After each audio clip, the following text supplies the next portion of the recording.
We live now. Podcast is intended for mature audiences. The views and opinions expressed are those of the panelists and do not reflect in any way those of the podcast partners, sponsors, or affiliates. Enjoy. Hi, this is Michael Buffer, and you're listening to the voice of the people. Let's get ready for Boxing Voice. The Boxing Voice, bringing you the most relevant news and latest rumors in the sport of boxing from around the world, while delivering diverse opinions and thought-provoking insights from a revolving cast of panelists. The most relevant guests in boxing, answering hard-hitting questions and touching on the topics that interest you the most. Correspondents from all over the globe, giving us the inside track on what's happening from fight town to fight town, and access to the inner workings of events allows you, the listener, a chance to get inside the fight. From continent to continent, coast to coast, we give you, the caller, a consistent outlet to voice your opinions on topics relevant to you by subscribing to iTunes, creating a tight-knit community by connecting the sweet science's most enthusiastic fans. Now, Nestor Gibbs. Welcome back, ladies and gentlemen, to another edition of the Boxing Voice, and it's going to be a great one. We have a lot of news that was brought to you yesterday, courtesy of Showtime Boxing, PBC Sports, and every boxing fan should be excited, and if you're not, you will be once we deliver it. 5 topics at hand to speak about, plus a bunch of headlines. Adrien Broner versus Omar Figueroa. Oficial. It's official. Now, I will say that Showtime's announcement was nothing but confirmation of a lot of rumors that we knew. But rumors being confirmed, especially when they're decent or good fights, is always a good thing. So, topic number 2, Adonis Stevenson, the lineal WBC champ at 175, didn't get to face Andre Ward before the retirement. Now facing Badou Jack, the TMT signed, Mayweather promoted, Sweden, now living in Vegas fighter. And then Swift Jarrett Hurd, another rumor that came true, versus the much shorter, older Erislandy Lara, who has not one but 2 titles, the WBA super title and the IBO title that Matt hates to give any credence to. And another short man taking on a taller man matchup in the rematch that I guess everyone's been waiting for. We'll find out once Doomsday officially releases his first episode of La Voz de Boxeo in Spanish, so we can see if our Mexicali friends get down with TBV in Spanish. But Abner will be taking on Leo Santa Cruz, and it's going to be a rematch in L.A. Might have to jump out there for June in L.A. for Leo Santa Cruz and Abner. We got the return of Keith Thurman, the return of Errol the Truth Spence. Twitter. Live from the Barclay Center in Twitter header raid from or venting from Jesse Vargas.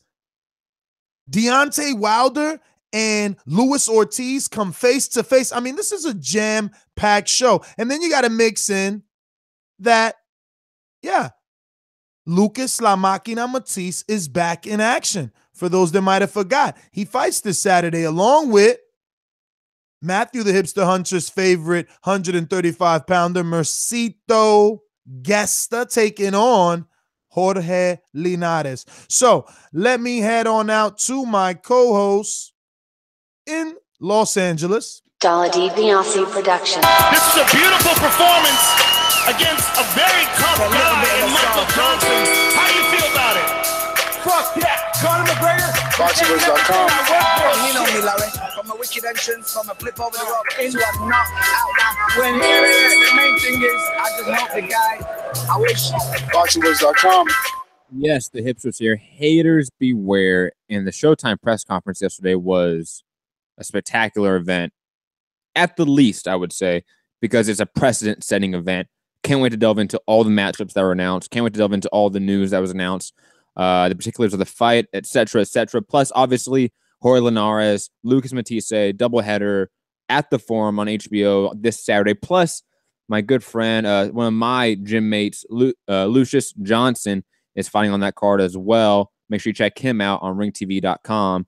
And plus, we're going to have a Camp Life full access video out after this show, so make sure you check that out as well. And unfortunately, with the new computer, there are no further intros for the New Jerseyans, the Garden State brothers, Enrique and Doomsday.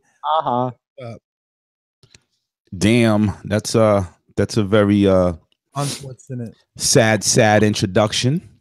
But yo, bring your levels down, homie. Damn, turn me up in the headphones. Eliminate the middleman, right? Because Showtime already told you alongside PBC that we got a lot of fights coming up. So I'm very happy the way they introduced these fights, man.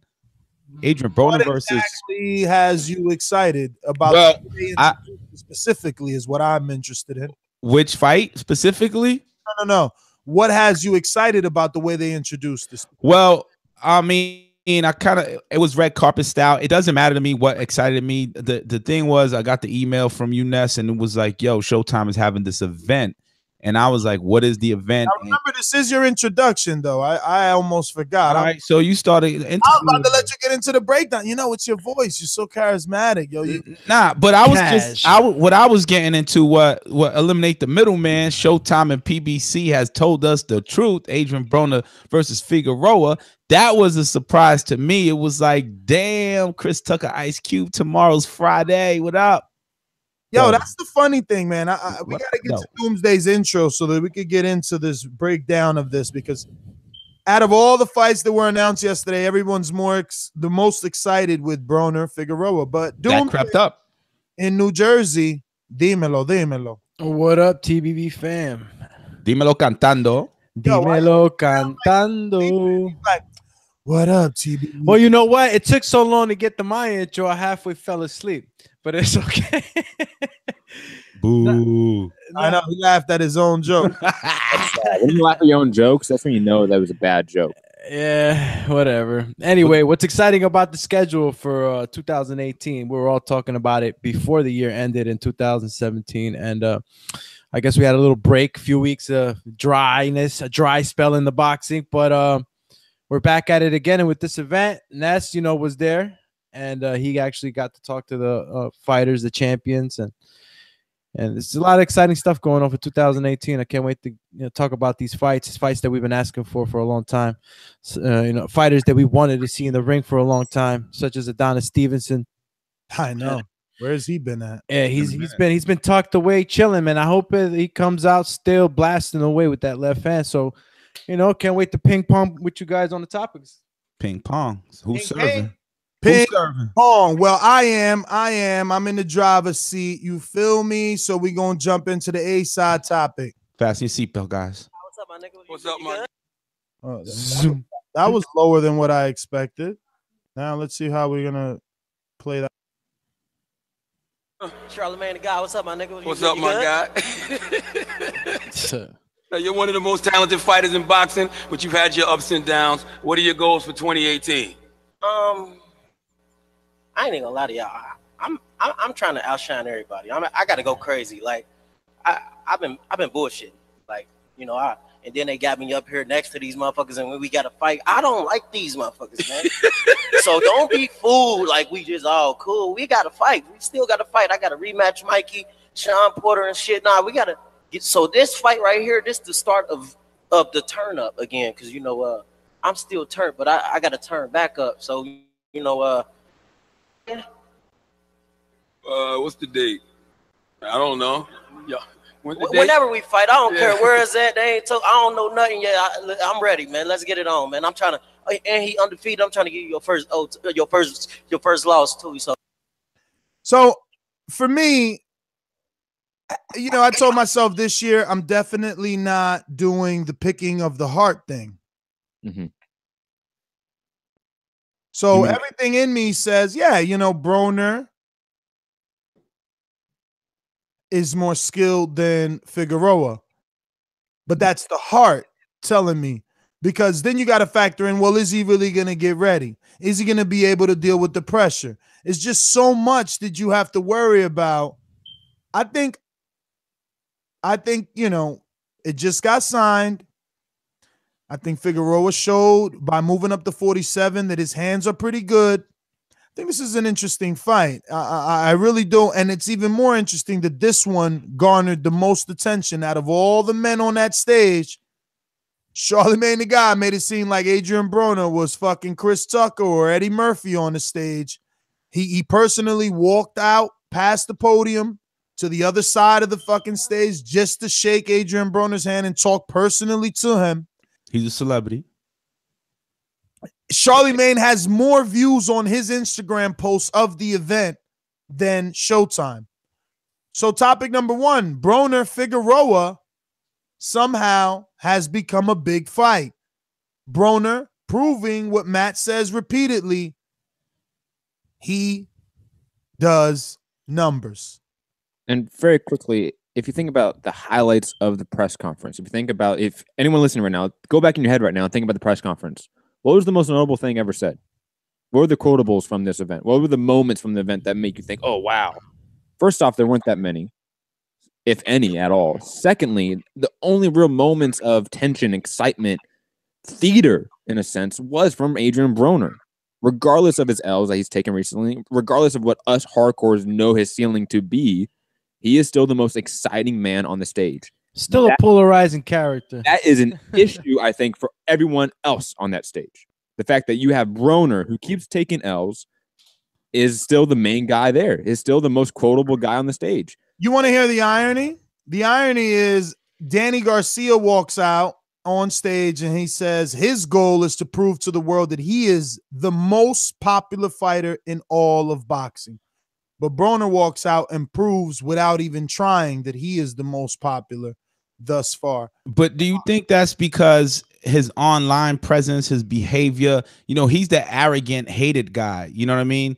But he's also people love to hate and people want to see you lose. So it doesn't matter if they're tuning in, his checks are fat. No, I understand. I didn't say anything negative about him. I'm just saying Danny Garcia is also, he's not arrogant, but he is a hated fighter as well. So Broner, it's just more, there's more presence. You find more Broner on the social media. Yeah, it's because you know what I'm saying? Broner's not just a fighter. He was at the New Year's party. Yeah, you know? he's connected to, you know, the music industry and other outlets within the entertainment business that allows him to garner that attention. You know what I mean?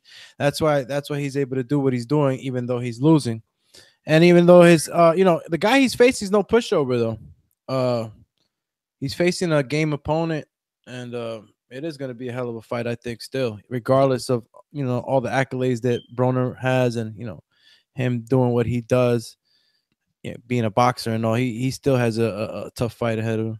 When you said the heart thing, I thought you meant like the heart, the guy with the most courage, and I thought that was towards Figueroa, Omar Figueroa, but you meant like your heart. But so I immediately say, whoa, Omar Figueroa fought in brutal bloodbath fights. Is he an easily cut opponent? Because I think he cut more than once before. And you know, if Adrien Broner could do as I imagine he was going to do against Mikey Garcia, then yeah, hands down, Adrien Broner wins and hopefully gets that Sean Porter rematch. I don't see him. I mean, yeah, Sean Porter rematch and the Mikey Garcia rematch, but you know, Mikey Garcia already made him not let his hands go, right? True, but Mike Garcia is a very different boxer with a very different sense of skill. On you mean compared to Omar Figueroa, right? Absolutely, absolutely. I'm comparing those guys. Yeah. No, I'm talking about his comeback. If he were to go back, and those would be his next fights. You know, agree. Fantasy matchup. The idea about Omar Figueroa, in my opinion, is that he's like a Mikey Garcia light. Diet Mikey Garcia. He's not the real version of that. Oh, so this is a confidence booster fight. Everything, in my opinion, is that all the things that we thought Broner could capitalize in the Mikey fight, he should be able to capitalize against Omar Figueroa. Omar Figueroa is no Mikey Garcia. I don't know, man. See but there you go. Ness has an argument, and I think his argument is very. And it's fine because most boxing fans don't know shit. You know. Yo, my argument is this, bro. Omar at least is going to throw punches non-stop. He's going to throw punches. Mikey is a straighter puncher, more technical puncher than Omar, but Omar's activity, he might Marcos Maidana him. He's wild. He just throws and throws and throws and stop. He doesn't stop coming forward. I know that people are down on Omar Figueroa due to the Hawakawa fight, but both his hands were broke. Both his hands were broke, and he still fought all those rounds and still punched that guy in the face all those times with his hands broke. So they think he has no power. I think it was the hands. He went to 47, knocked out Guerrero, going back down to 40, back with Joel Diaz, sparring with Lucas Matisse, sparring with Felix Diaz if he's in town. I don't know, man. I just don't fucking know. Now, on the other hand, you got Adrien Broner, who changed trainers, or at least brought in Kevin Cunningham, relocated to West Palm Beach in Florida, and may be trying to turn it around. But we've been here before. Are we going to believe our heart? Are we going to believe him telling us this time it's different? This time he's going to give 100%? I don't know, man. That's you, the fickle fan. I rack up some wins on my resume in terms of how many times Ness picked the fights right. And I don't know if I could keep picking with my heart with Broner. I think this fight heavily determines, in terms of who you're picking, heavily determines on what you think of Omar Figueroa. If you think Omar Figueroa, A, has power, B, his hands are good, C, the inactivity he's had throughout his career as of late will not be a negative factor, then you may think, or that Omar has some skill, then you think Omar probably can beat Broner, in my opinion. But I think Omar Figueroa is at most a B-level fighter. At most, he's an overachiever. I think Broner is too skilled, too fast, too powerful. I think Broner should win this fight. Again, that's off of the version of Broner that we think we had at one point. If the Broner we saw in the Mikey fight is the one that entered this fight where he's not throwing hands at all, then yeah, he may get overwhelmed and just lose rounds to a point decision loss. Absolutely. Punch decision. That's a good pick. Point decision. I said point decision. Oh, okay. Look, man, say what you want about Figueroa, but I really wish my fights were amateur fights now, because I feel like I have the right to say after getting in the ring, fuck that. I respect Figueroa. He's a 2-division champ. That shit is not easy. Yo, people could say, you know, that fighters have easy paths. You still got to win that fight. You still got to do it. You still got to win that fight. And Figueroa, he's been in there. He's a real one. He's been in there in fights already where people thought he was going to lose, and guess what? He keeps winning. He tough guys, too. Durable guys. He comes in overweight. He comes in sloppy. He's wild technically. He's not what you expect.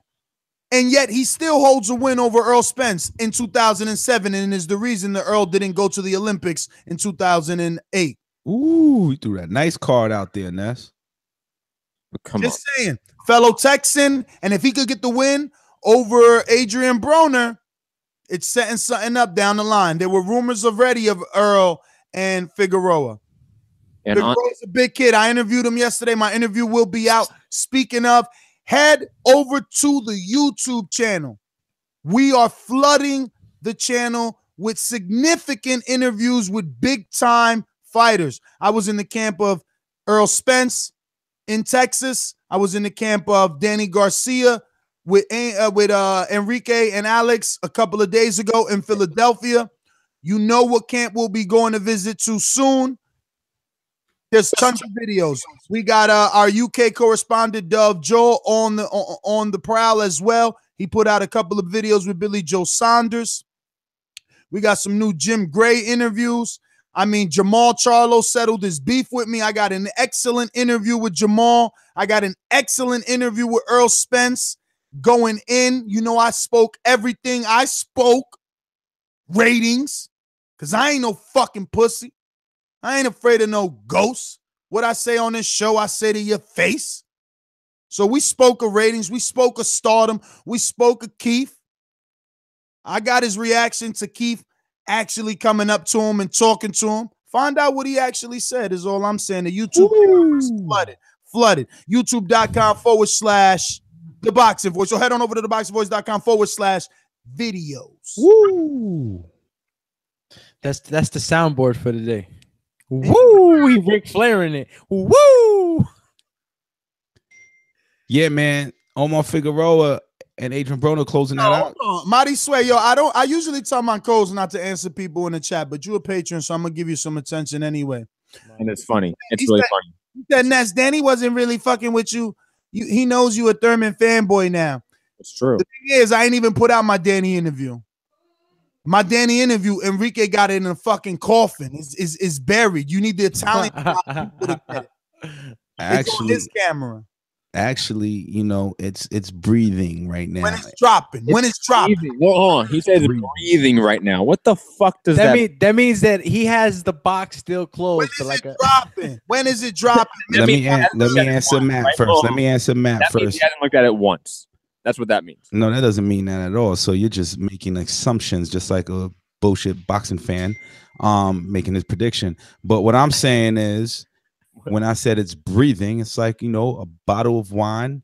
You pop it open. It's a fucking video, not bottle of wine. You're supposed to let it breathe. I mean, it's a video, so how's it in the coffin? So if the man wants to use analogies, I'm using mine.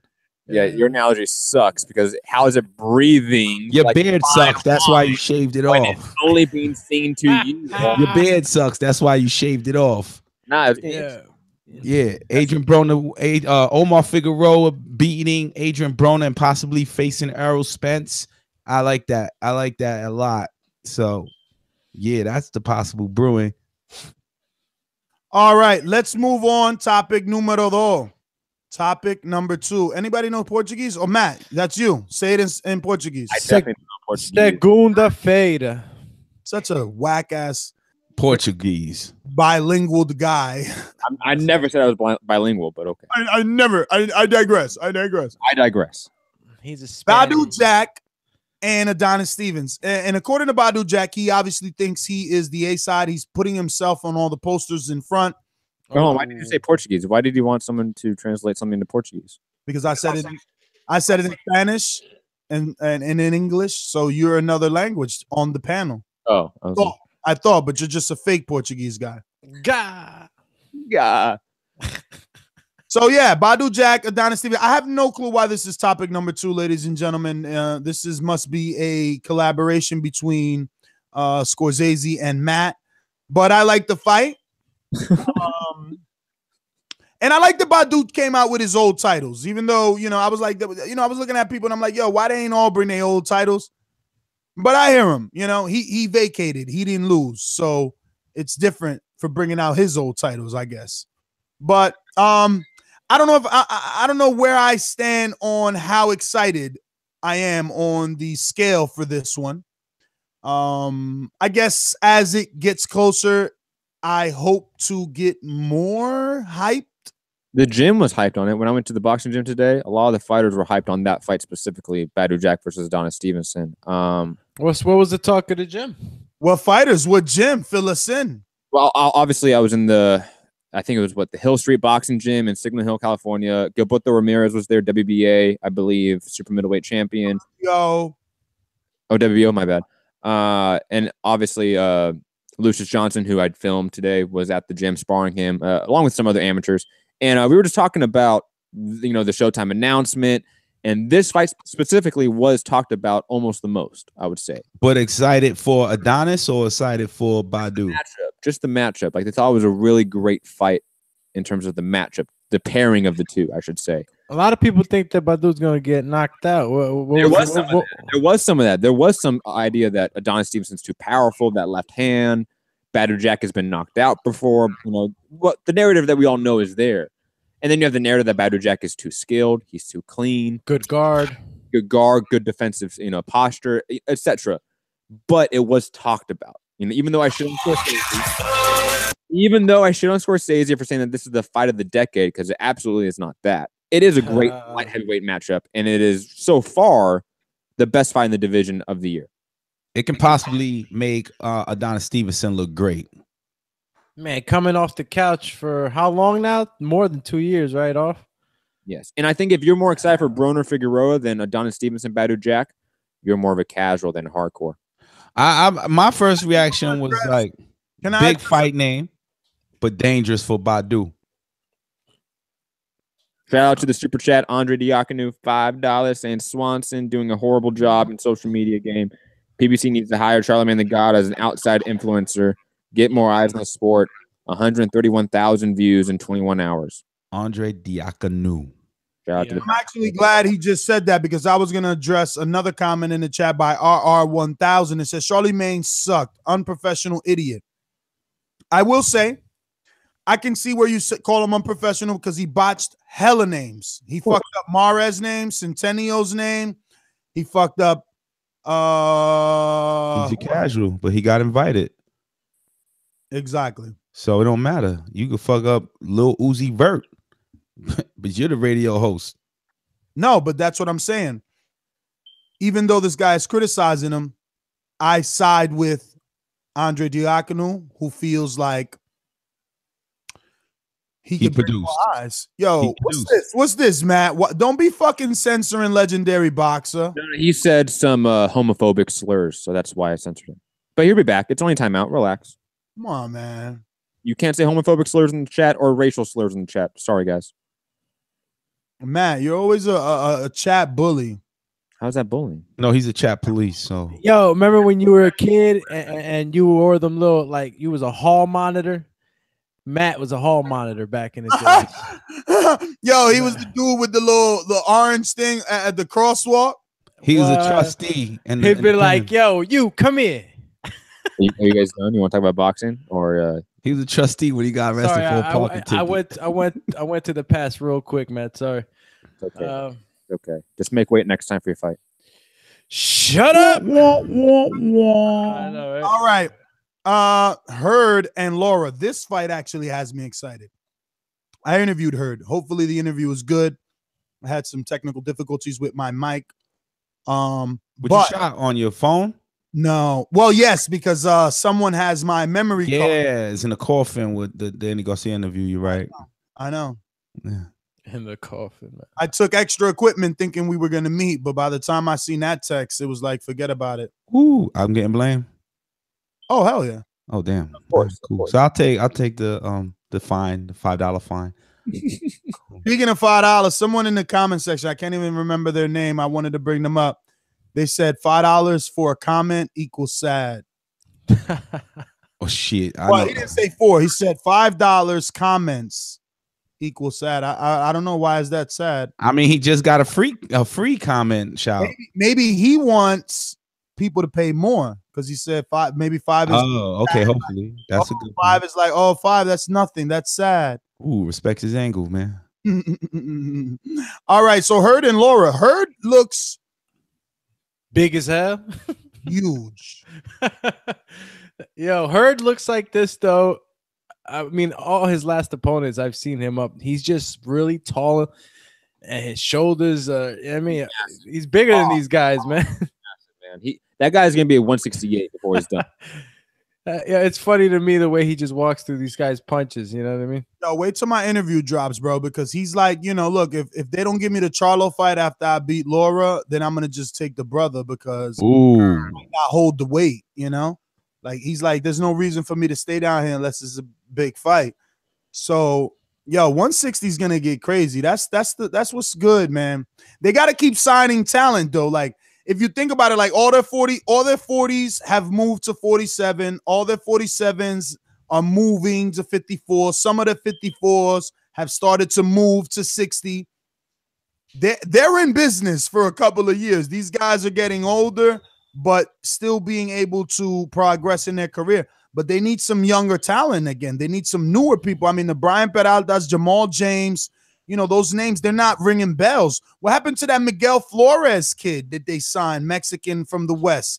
Haven't heard from him in a while. Just a lot of talent that, they kind of shelf. And even if you think about it, they're not really pushing the B-sides, Even on the press release, it was all A-side comments. Yo, who's that Cuban Mexican kid that was at Danny's gym? Abonica. Is he a PBC guy?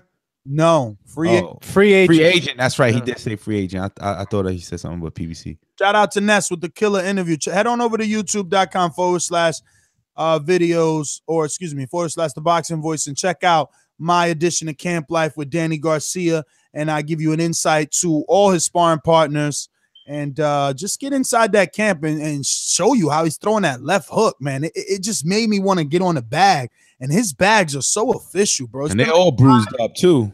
Yeah, bruised in a sense of ink, but not wear and tear, because we had a discussion about that, man. Those bags are like 3 to 5 years old, still looking brand new. Prolast. Yeah, they got a well-kept gym over there at the that gym is solid. It's a solid gym. Solid gym. But speaking, going back to Hurd and Lara, like taking the physicality out of it, right? You know, between Hurd and Lara, like physicality. Yeah, like taking the whole, you know, him being the bigger guy and all that. Talk about boxing skills, like you know, Lara's a hell of a boxer. I mean, he's not gonna like the aggression though. He's gonna. So I'm saying, is that gonna matter? He's been known to be you know, he's. You know what Hurd told me? It might be my headline. He said, "I'm Angulo times 10." Laura's not gonna survive, in his opinion. But Lara is known for fighting on the back foot. He said, I went for Lara because if I beat Charlo now, I won't get the credit. At least if I beat Lara, I'll be number 1 in the division. Then why wouldn't he get the credit now? Because Charlo's still young. Charlo just fought 2 prospects. Charles Hatley, who we never physically Charlo's more imposing than Lara, man. It wouldn't matter. Well, finish that thought, Ness, because a lot of fans think that Charlo's the truth based off of the 2 prospects he beat. I'm like, yo, he's the truth. Stop. He beat Gabe Rosado. He beat Vance Monterosen. He's beat other guys than those 2 guys. Look up his resume. Look up more fights of his. Yeah, he has. He has. No one said he didn't. The guy is definitely, if not the number 1 guy in the division, the number 2 guy in the division, and it's clear. Thank you for backing my thought up, Matt. I think beating Charlo would give him credit. Hell yeah. His mentality is Laura's the established name. Laura's the more established. Hold on, let me finish. Laura's the more established guy in the division, especially since he fought Canelo. That Canelo fight, in most of these fighters' mind, makes Lara a little more cachet. Yeah, and Lara has the better resume. You could spit about Rosado and Lainez, but Lara fought Lainez twice. He fought Paul Williams. He fought way more names. He's way more established. He's the number 1 middleweight, junior middleweight in that division for a long time and avoided. The Canelo fight was controversial enough to merit at least a rematch if he was able to get back into good standing, which he has. And, you know, I think that Hurd is right.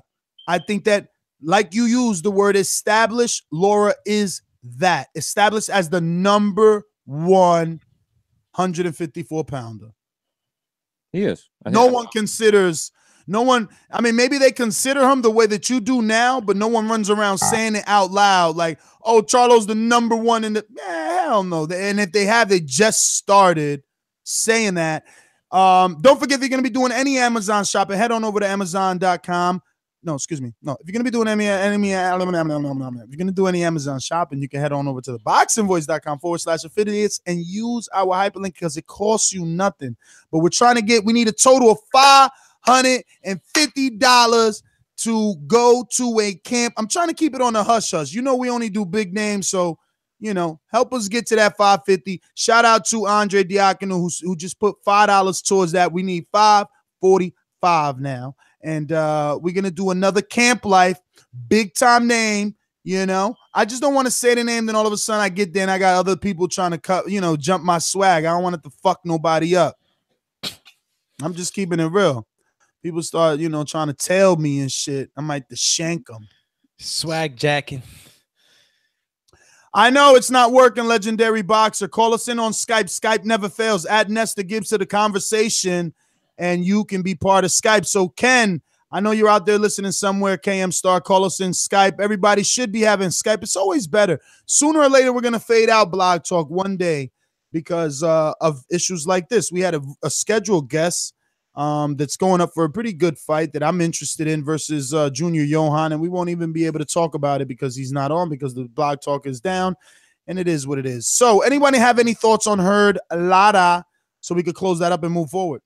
I think it's a great matchup between two of the top three in the division. Definitely. It's going to be a good fight. Going to be a brawn over brain on this one, I believe. See who's going to be able to if Lara's going to be able to get away from that pressure. It's going to be fun to watch. All right. So this one made it. Leo Santa Cruz and Abner Mares. It made the cut. I'm not sure why, to be honest. I'm not really souped up about this fight. Before we get into it, shout out to the Super Chat, Stainless and Andre Diakonu, both contributing. Stainless saying TBV for life, and Andre Diakonu saying towards the trip, ... with a bunch of plain emojis. Thank you, guys. There you go. Now we are 5:30.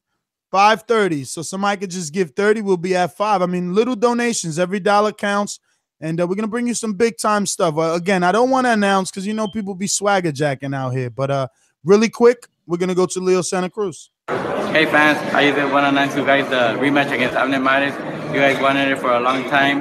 Now that's going to happen. I promise you guys that it's going to be another great fight. I'm going to leave everything in the ring, and I'm going to try to make you guys happy. All right. So, are you going to be happy, Matt? Of course. I think this is a fantastic fight. I don't know why you're hating on, I think, two of the most competitive fights out of the ones that have been listed in Badou Jack, Adonis Stevenson, and Abner Mares versus Leo Santa Cruz, the rematch. I think Leo against Abner is going to be a fight of the year contender like the first one was.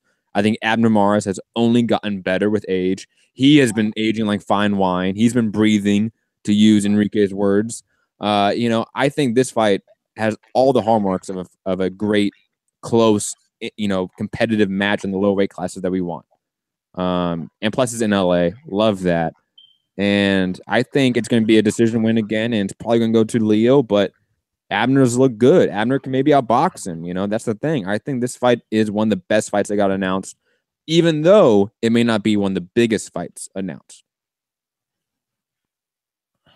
Doomy Doom, you excited about Mares and Leo Santa Cruz? I'm always excited to see Leo.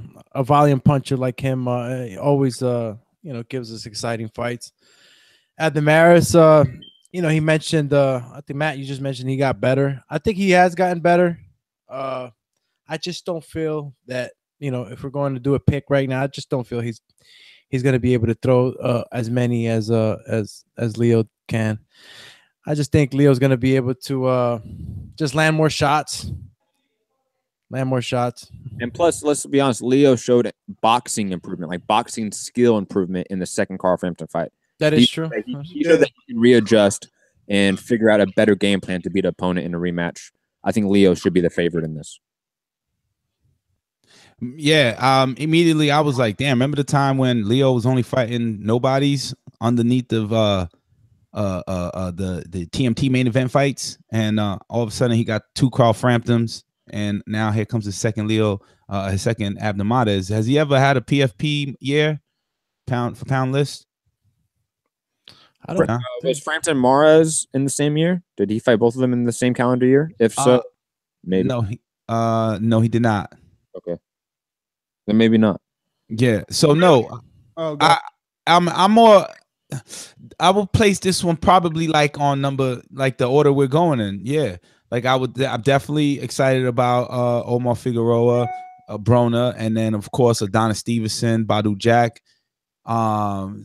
Jarrett Hurd versus Lara, and Abner Mares versus Leo Santa Cruz. I will put the Leo Santa Cruz. I'll put the underneath of the Jarrett Hurd because of the division. But I do expect to see a hell of an exchange. Carl Frampton versus Leo was exciting. So, Leo, like Alex said, volume puncher. But you never know. Abner Mares, he's a game fighter. He's that Omar Figueroa. He changed trainers too. Remember, now he's back with Robert Garcia. People had him as the underdog versus Jesus Cuellar. He came in there, wiped him, got the WBA. So under Robert, he's doing better. I do want to say shout out to Stainless with another support for the trip. Remember that this 550 is not only for me, but it's for Matt and Alex Doomsday to get us all to. I'm gonna have to say it, man. It's the biggest fight of his career. The Bomb Squad, Deontay Wilder. We want to be in the building. We want Enrique to come and try and do a Mickey Caparelli movie. It's another 550 though. I think Enrique is intimidated. He is.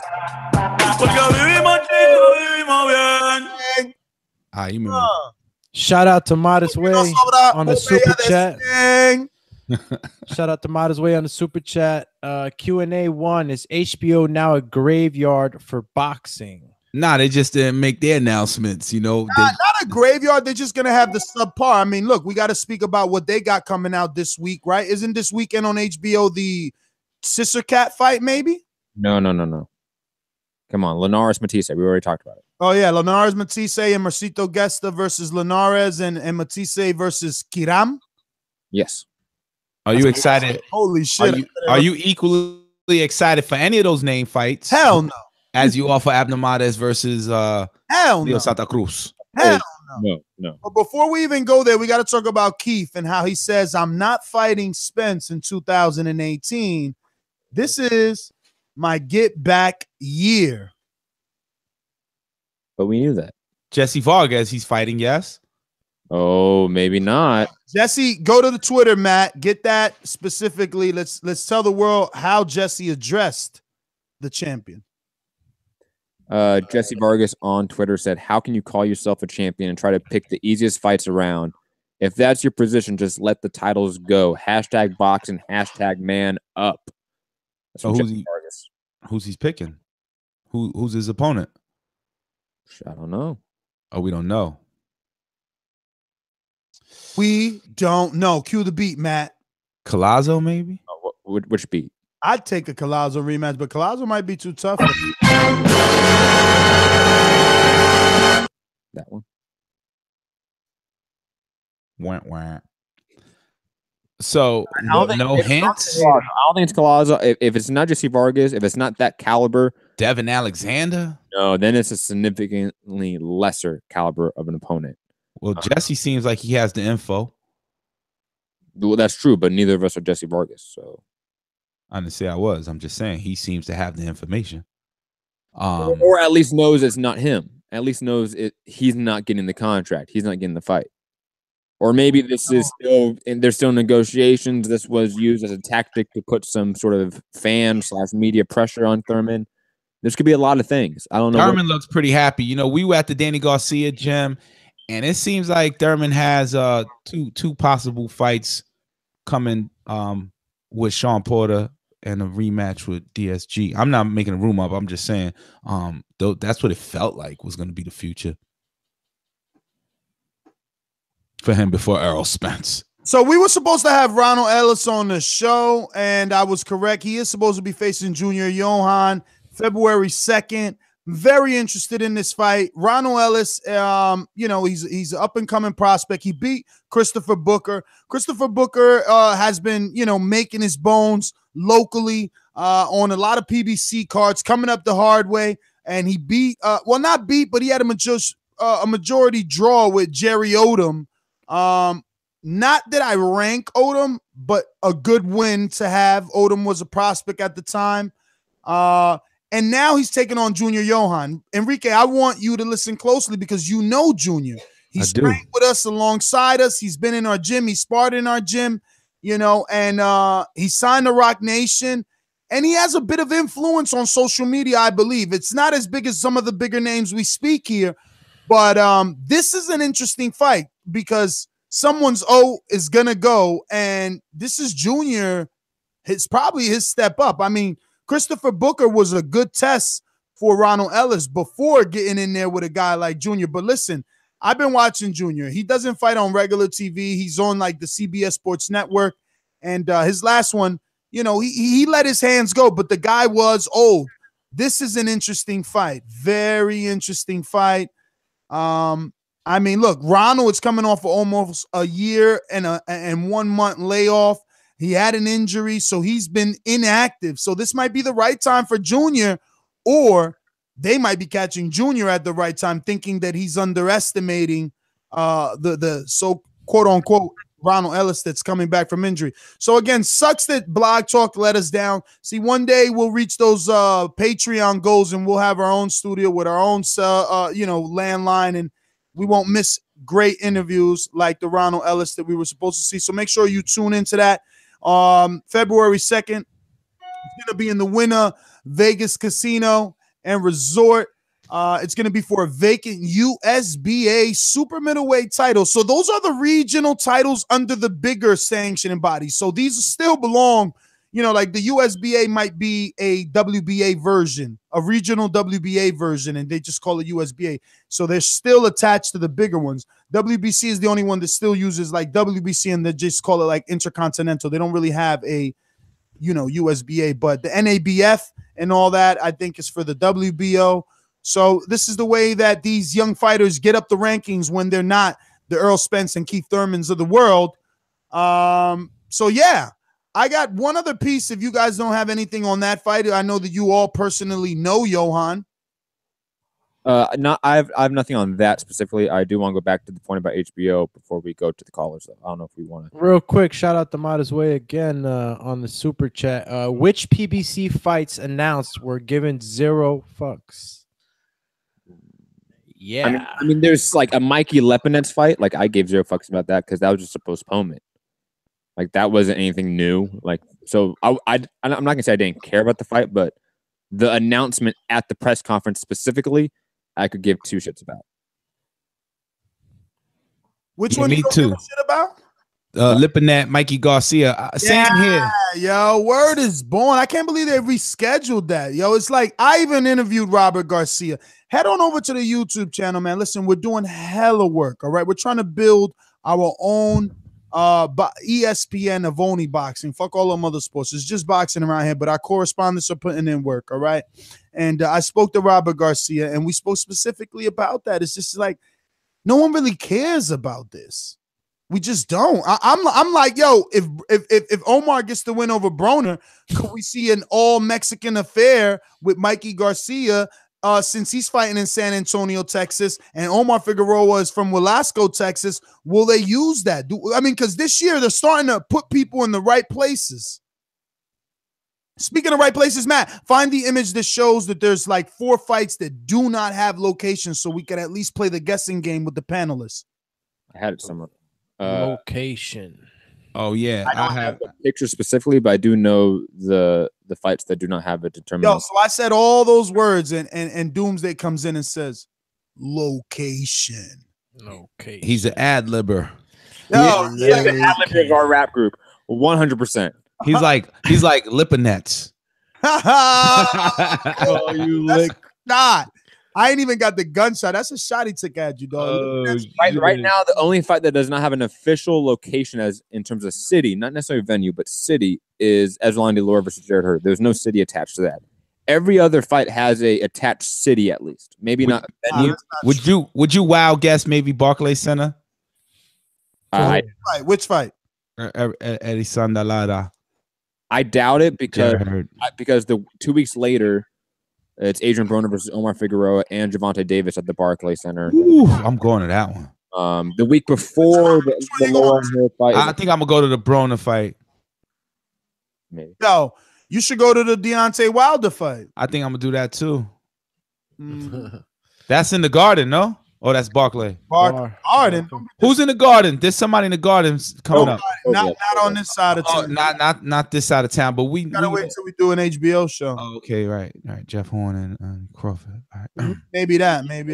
Speaking of HBO, I want to digress to the topic of Graveyard for HBO. No, because I was busy doing this. Hold on, let me finish.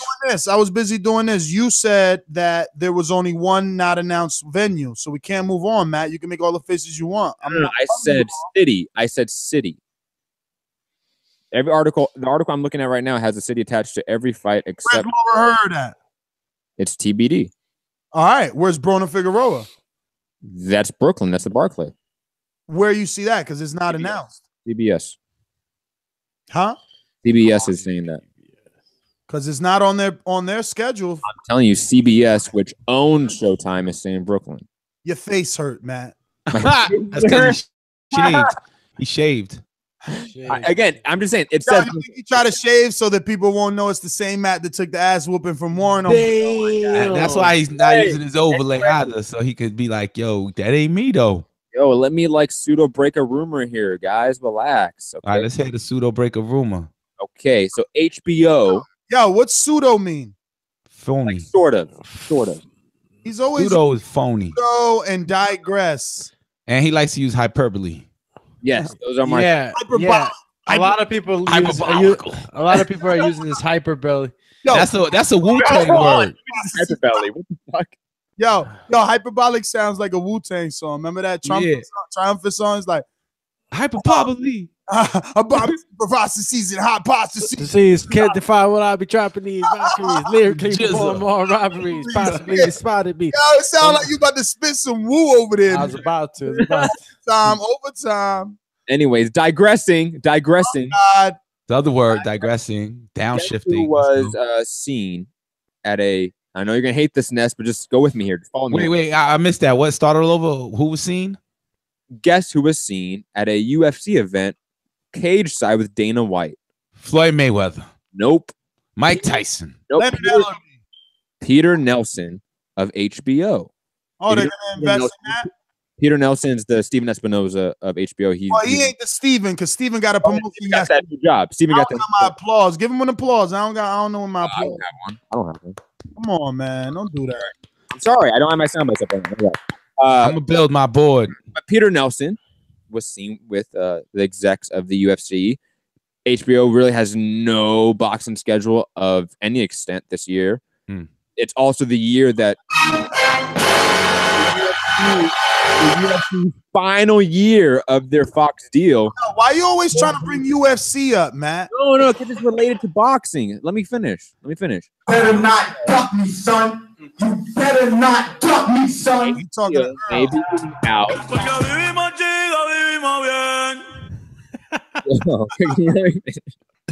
Yo, I asked Danny. Yo, let me finish. No, let me get this out. I said, Danny, you rocking Bad Bunny? He was like, hell yeah. Everybody rocking that Bad Bunny. Hell like, yeah. on my law. HBO may be getting out of the boxing business and entering the MMA business. That's sad. That's sad. Year or next year. Hey, Matt. Hey, for all the boxing fans that have subscription to HBO and not Showtime, they might give a fuck if HBO. Man, we still watching Game of Thrones. Oh, that's true. Yeah. Yeah, can't wait till that shit. When Netflix takes over the PBC fights. Yo. Netflix is live, man. They need a live function. Yo, you talked over my soundbite, jerk off. New rule. No more UFC talk. That's okay. New rule. That reminds me of David Banner hitchhiking a ride in the Incredible Hulk. Every time he played that. What was that song? Did you get that song clip? You just told you was 50 years old. Only way out of that is to tell me which David Banner. Yo, I used to watch that shit like on CBS. Which David Banner? Give me the name of the actor. Is it Lou Ferrigno? Lou Ferrigno. Oh, you showed your fucking age, dude. You supposed to say somebody like Yo, but I ain't 50, so you wrong. Yo, what you do for an American History X? Yo, you're like 49, Enrique. I ain't 49 either. Yo, they got you as 50 in the Border Wars chat. That's cool. Matt, he could be like a 47-year-old. Yo, what's the name of the dude that played American History X, man? Nobody gives a fuck about. Oh, American History X. Ed Norton. Ed Norton. That was one of that David Banner. That was a fantastic. That was one of the best Incredible Hulk. See, I didn't like the CG Incredible Hulk. Which one? The new one with Avengers with his name is Mark Ruffalo? I like the whole transformation, like Mr. McGee, don't make me angry. I watched that shit on YouTube. Oh, you wilding right now. Some parts. That's cool. Oh, you wilding right now. Wordish bone. Yo, any other news out there? What was out there? Wordish bone. I mean, you know, Matisse coming back. Oh, come on, man. That's He plays tomorrow versus Carang. Tomorrow or Saturday? Billy Dib is allegedly in a vacant title shot. I actually got an interview with Leonard Ellaby, and I was grilling him because he told me that there was gonna be something. I told him, I'm like, yo, that's what the knowledge is. Knowledge is power, right? So, you know, being able to know on hand like that, on cap, you know what I'm saying? On cap, knowing that Tevin Farmer, his fight got overturned with the little Chinese dude. I didn't know his name. Excuse me, Asian dude. Matt told me to say Asian instead of Chinese or Japanese. Or Korean. So we're saying Asian. His fight got overturned, so that belt might be vacant or something. And I think that it is because Leonard will be like, "Yo, don't worry, we working hard. There's gonna be an announcement." I'm like, "What you saying? That belt's gonna be vacant on Gervonta's next fight since you haven't announced his opponent or fight, just that he's fighting." He's like, "You'll see, man. We working. I can't release anything now." Go ahead, man. That's Duck, man. Keep it rocking. You were flowing. I don't even know what that is. I thought that was like some hypnotizing music. I mean, it was very interesting what you were saying and the beat in the background. You know, he felt the beat. It sounded was right for it. Music. He imagined you a rap artist. You sound like you on the radio. I don't even know where I was at anymore. Yo, we working, Ellis. Ella B. Hey, Enrique, nice try. So basically, anyway, today I came out and I find out today that all of a sudden the vacant title is on the line or maybe on the line versus Gervonta and Billy Dib. Billy Dib is the same guy that lost the IBF to Isvani Gradovic, who was trained by Robert Garcia when Billy Dib was signed to 50 Cent, and they had that fight in Connecticut. I was live there. And, I got to go in the locker room with Billy Dib right the moments before that fight. And he took an ass beating in that fight with Gradovic. So, yeah, mouthful. Yeah.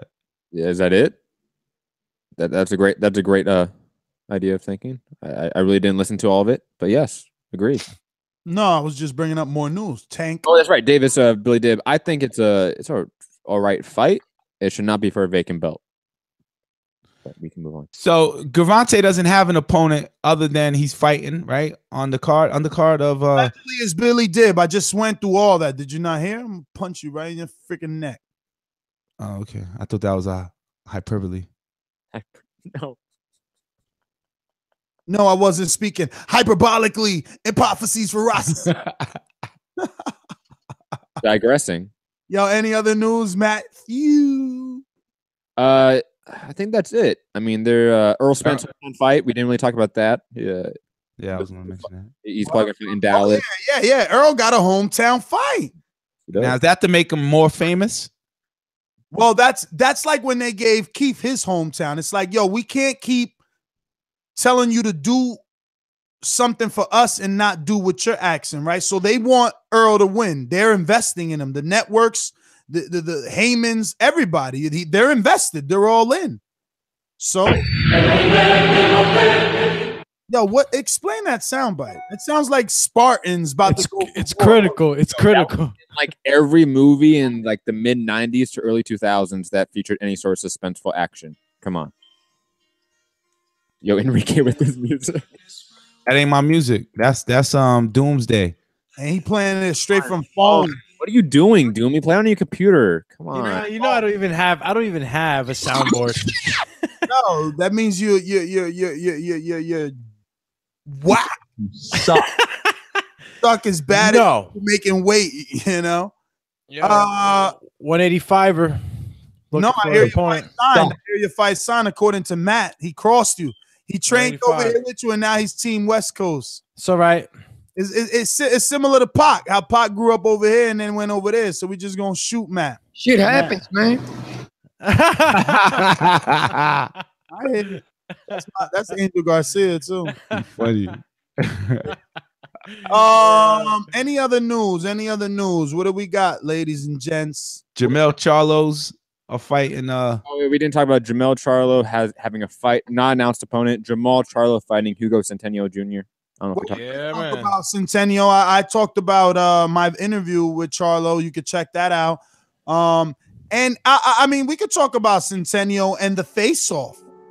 What were your initial impressions, guys, when the two men met face to face? Oh God, Enrique's music is so great. I was surprised that Centennial was that much taller. Yes, shoulder to shoulder. It was a good inch. It was a good inch taller. It was noticeable. Now, what about this piece of information? A lot of us might think, oh, Centennial, he fought J-Rock at 54. He's a small guy. He's moving up. But this is going to be his fourth fight at 60 consecutive. He's been there before Charlo. on the low, maybe off TV. Actually, he was on the last Jermell Charlo fight on the undercard. He's been secretly campaigning at 160. So what does that mean? It may not mean much. It may not mean much, unfortunately. Oh, really? Oh, you're so that's what I figured, that the world will be that sold on Charlo that they're overlooking Centennial. I don't think we're overlooking him, but we know who's still going to win this fight. Why do you know? Remember that the tight fight with J-Rock that Centennial had was due to a cut. Yes, he was losing, but it was stopped due to a cut and given a no contest. You know, some people don't know how to react with blood. I've never been cut in a fight, so I don't know how I would react. Have you? So No, I've been bleeding in a fight, never been cut. I've had never been in a fight that they made you bleed. He was bleeding in his pants. Stitches. Pause. Whoa, come on. So he was beaten by Sulecki. Homie, you got a TKO loss. Get correct, homie. What do you mean TKO loss, man? Shut up. Oh, TKO means you've been knocked out. No, it does not mean. It means you quit. That means you quit. Yeah, quitter. What up? But anyways, digressing to the topic. No, it's the DQ. Oh, that's right. My bad. Centennial, to me, is not as skilled as Charlo. He's not as fast as Charlo. Doesn't hit as hard as Charlo. Even though he has his own pop. Whoa. How do you know that? How do you know that? He's never been knocked out, and he was able to knock out Emmanuel Leem, who knocked out and gave a good. Now, I don't know about knocked out, but he gave a great ass fight to Ivani Hitrov, who we were all high on. He did finish. Yo, Enrique, come on, man. He did not. Look.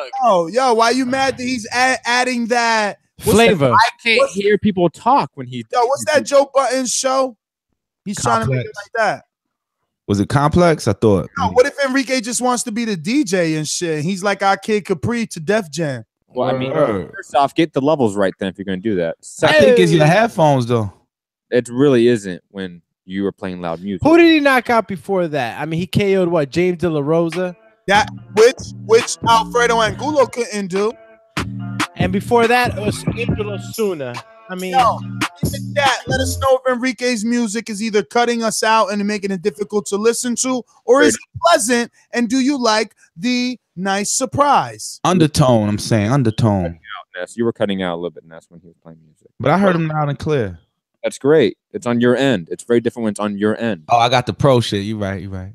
No, it's just your end. It doesn't come out the same through your headphones as it come out on YouTube. Matt, you seem triggered right now. It's like your face is telling the whole story right now. Production quality was bad when he was doing that. I'm sorry.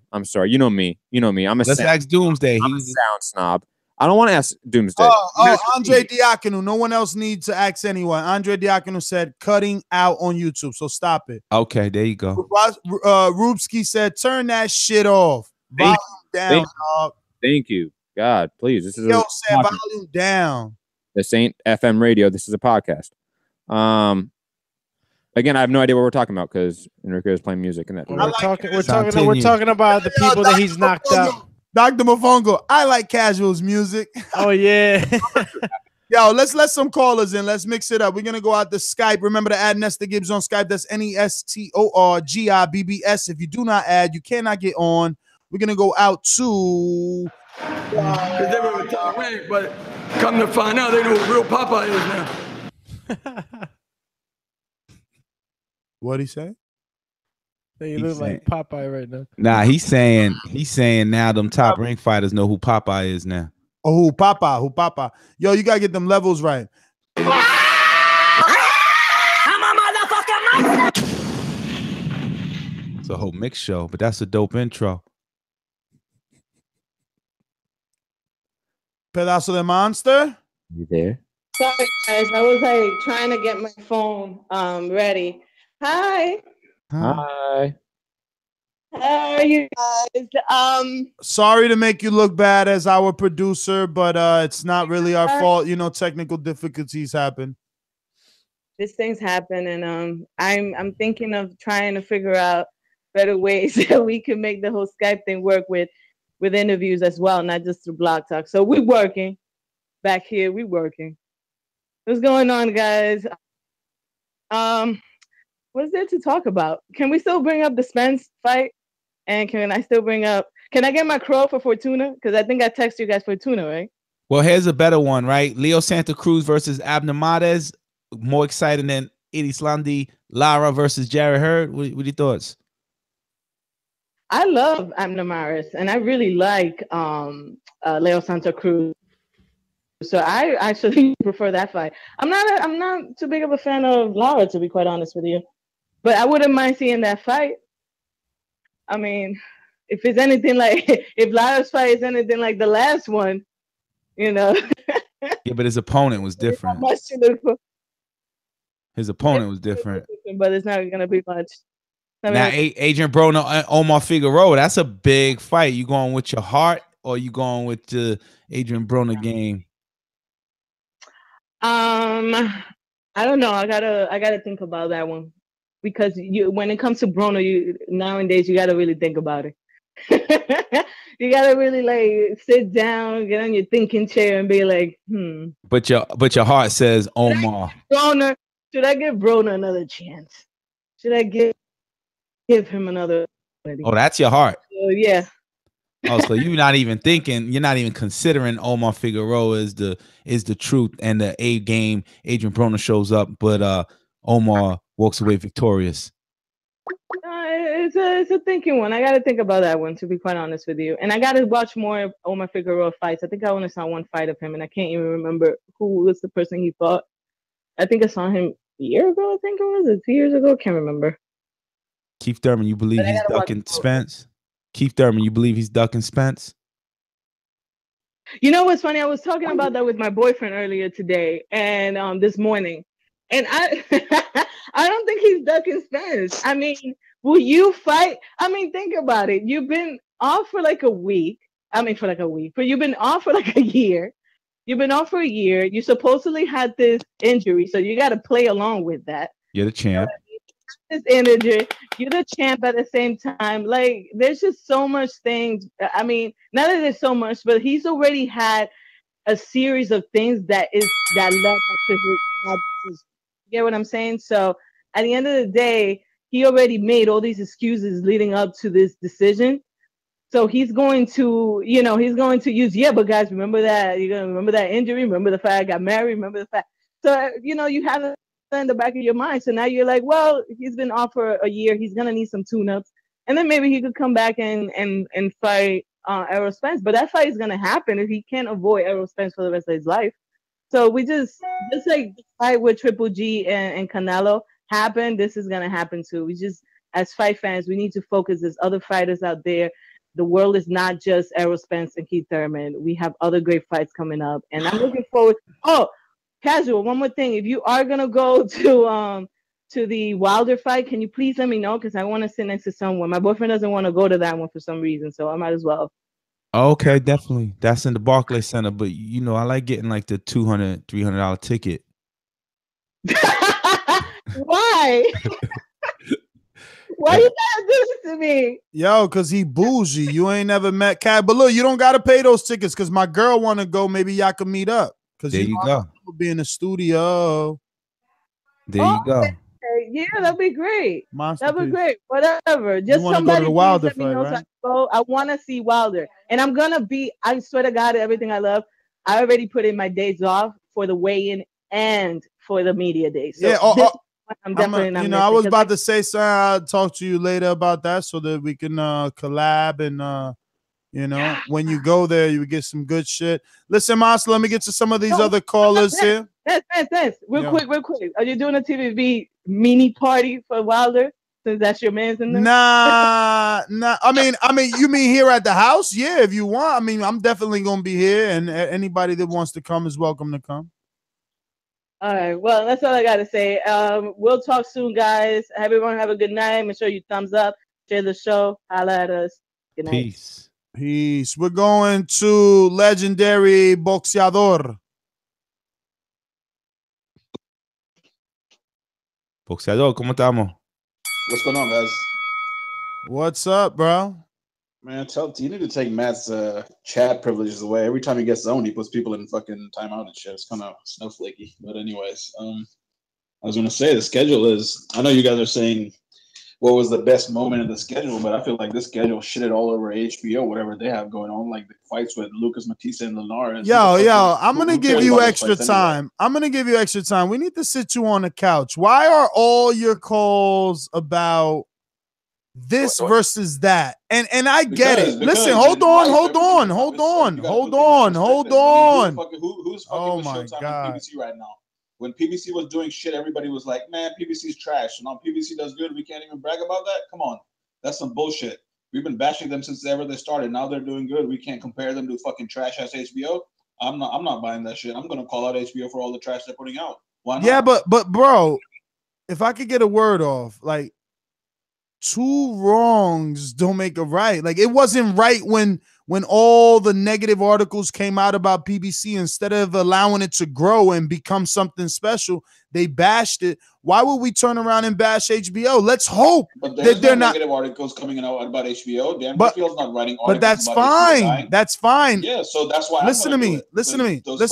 But you as a boxing fan, listen, brother, you as a boxing fan, you should be, instead of bashing, you should be hoping that HBO does come back with some boxing, because I'm a boxing fan, but I'm not watching Linares versus Guest or Lucas versus whoever the fuck that is, or Kovalev fighting another no-name. Like, why would I want to watch that shit? For what? Because it's boxing. No, it's not boxing. That's fucking Jim Lampley's fucking trash-ass fights like always. That's not boxing. That's fucking trash. I hear you, man. I hear you. Well, I don't know, man. Yo, where do you live? Where are you from? Where are you from, Legendary? Where are you from? I'm from ATL. Oh, damn. We'll probably never be in the ATL. But, I mean, I'm in Bama. That's not too far. I'll be in Bama, man. You need a hug, bro. We're going to hug you, man. I was going to say, Billy Dib was with Robert Garcia last year. He was training with them, and they turned down Tank, so I'm not sure if he's going to take that fight. I don't know if he's with Robert Garcia anymore. And did you guys notice how good Brandon Rios looked in really good shape? I haven't seen him in that good shape in years at the up front. Yeah, man. I don't know, bro. I just wish you'd be happier, man. Like, with all the good fights, you choose to say, let's shit on HBO instead of give us which fight you like, man. But Ness, what I just shitted on is worthy of being shitted on. What am I supposed to jump up and down for this trash-ass schedule? I mean, they just gave us Cotto versus Kamagai and Cotto versus Ali back-to-back, and now this trash? I mean, I'm supposed to be happy with that? Come on. If PBC is giving us such good fights and if HBO would step their game up, that would be amazing. That would be, you know that, right? But now it's like there's nothing. I mean, I can only watch Showtime. I don't even have HBO anymore. I don't even want that shit. I just don't get why be mad, bro. Shout out to Rubsky 1978 with the super chat, no comment. Jason, excuse me, Legendary Boxer, thank you for calling in, brother. All right, thanks, guys. I do enjoy your calls and your comments, so don't stop, even though we seem like, you know, we feel like, you know, you're depressing or, you know, you're always in an angry mood. I like that. Like, I always enjoyed the mad rapper. You know, if you're a Puff Daddy and Biggie Smalls, you know, who didn't enjoy the mad rapper that always was hating on somebody? I mean, if you call in enough, Legendary Boxer, maybe we should switch your intro to that and get you that mad rapper. I'm going to tell you why I'm mad. Hey, yo, Ness, I'm going to tell you why I'm mad. Hey, Matt, I'm mad because PBC keep putting out this hot shit, but HBO giving us garbage. That's what he want to talk about. Let's get out to Panchito. Oh, no, actually, what? Very quickly. Before we go to Panchito Papi, who I haven't heard from in a while. I'm glad to hear from Panchito Papi. It's funny that he bigged up Brandon Rios as like the best shape he's ever been in years. Who did? Legendary Boxer. Was this a comment? Because I didn't hear that. He said that in his call. He said that in his call at the very end, that Brandon Rios looked in the best shape of his career. Sure you're not nitpicking because you want to I'm 100% sure that he said those exact words. I co-sign. No, he said that. He said that. Again, if you want to be consistent, you should shit on Brandon Rios, Danny Garcia, just like you shit on this HBO card. Because the HBO card this weekend is whack. We all know that. That's why we're not really talking about it, because it's whack. But if you're not going to shit on other fights with other promoters as well, when they are shit/whack fights, I mean, you're going to seem like a fanboy. I'm not calling you that, but you're going to seem like one. Well, Scorsese said, was I mad or did that guy say Rios was in good shape? Yo, but you know what? No disrespect. or actually wrong statement, to back my boy legendary boxer up. I was there. Rios was in great shape. I actually had a conversation with someone. I felt almost worried. I said to myself, how good was the shape? The suit looked big on him. So hopefully he hasn't peaked too early because the suit seemed oversized. Maybe he's that type because I'm that type. Look, my girl just said, oh, I got this thing we got to go to, but we got to go get a suit. I said, what? I ain't buying no suit. Not because I'm not a suit guy, but I'm just not a suit guy enough to buy a fucking suit. You know what I'm saying? Just, I'm not wasting. Brandon Rios can be in the best shape of his life. It's still a mismatch. It's still a whack fight. Well, we don't know though, Matt, because Styles makes fights. I'm not gonna say it's a whack fight. Yeah. No, Rigondeaux had an 8-pack and he lost every second of his round with Lomachenko. Just being in shape does not mean you win fights. No, you're right about that, but it's not a mismatch. But it is a mismatch. Listen, Danny allegedly lost to Herrera, Peterson.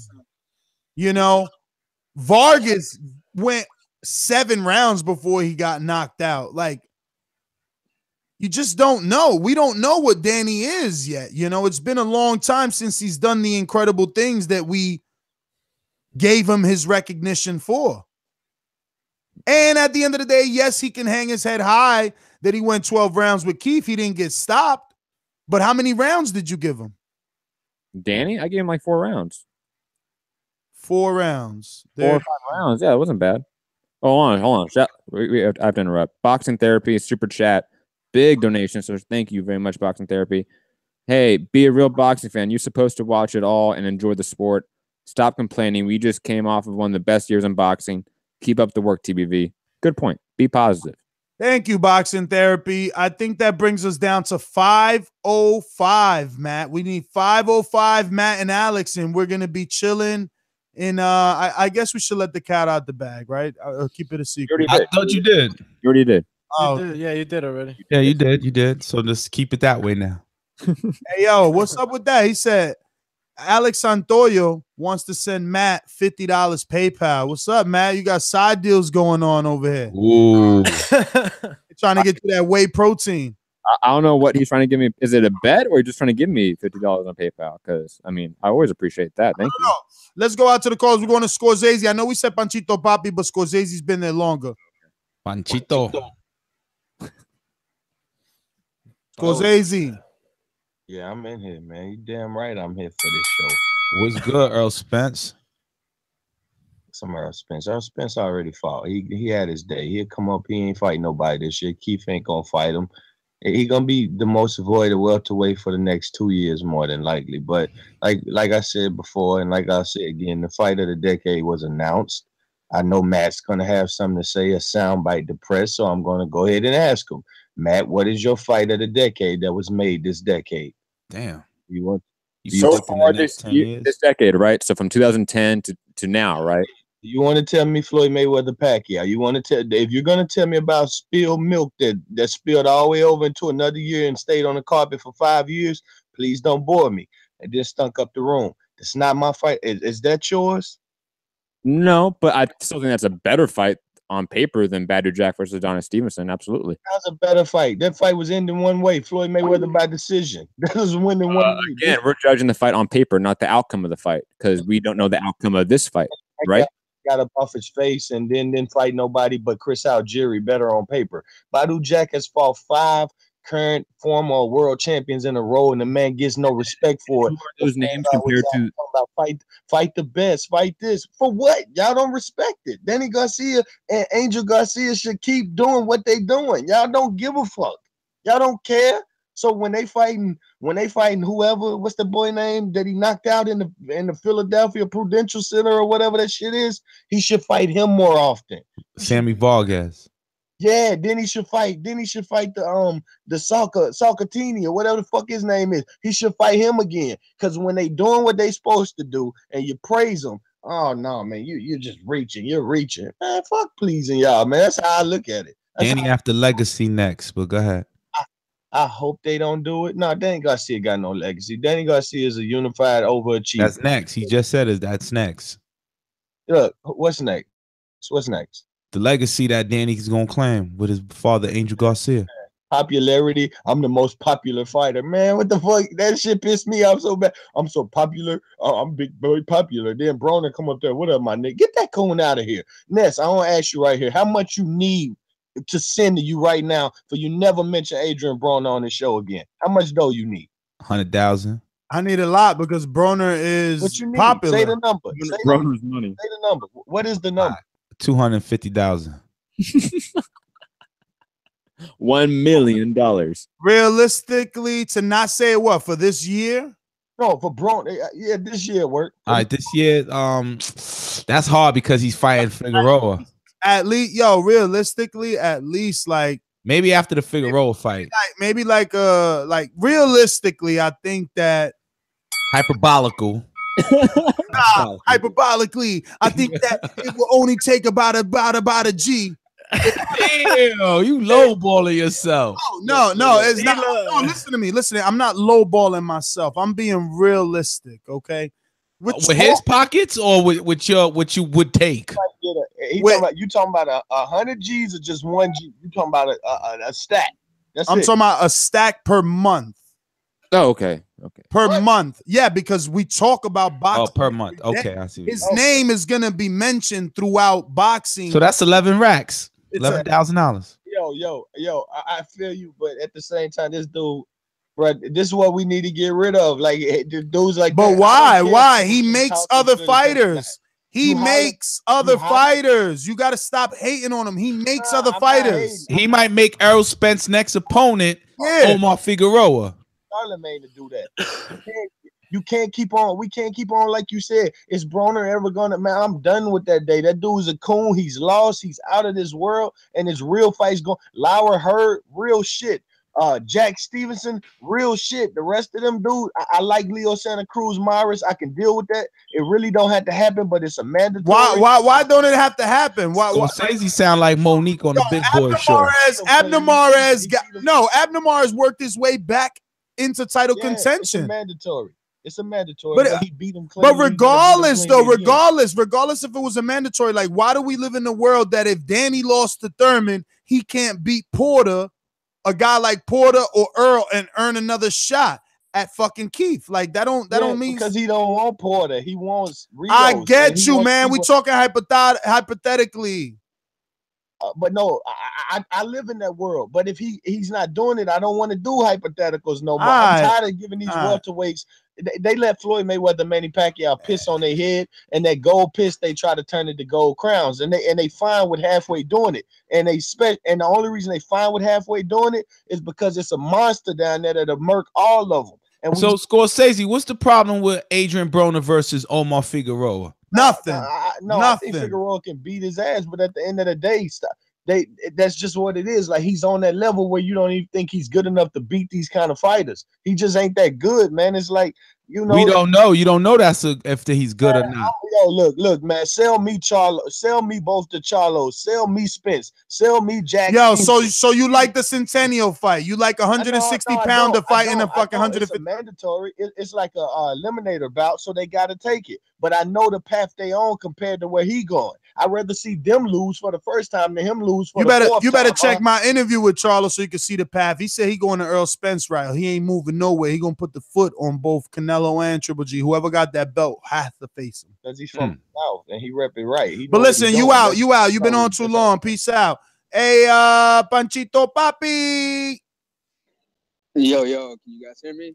Yes, sir. What up? What's up, man? Positive vibes only, man. Last caller and legendary boxer, man. I think you guys need some. Woo! They need that Info Joe in their life, man. They too mad. Yo. You know this ain't no show without no Info Joe. Hey, say that. My bad for not calling. You know, I've been disappearing. I deleted my Instagram. I just, got a girlfriend and had too many females on them. You know what I'm saying? On that gram, but oh, you got Enrique problems. I was just calling for Thurman haters, man. What's up with that, bro? I do not understand, man. Yes!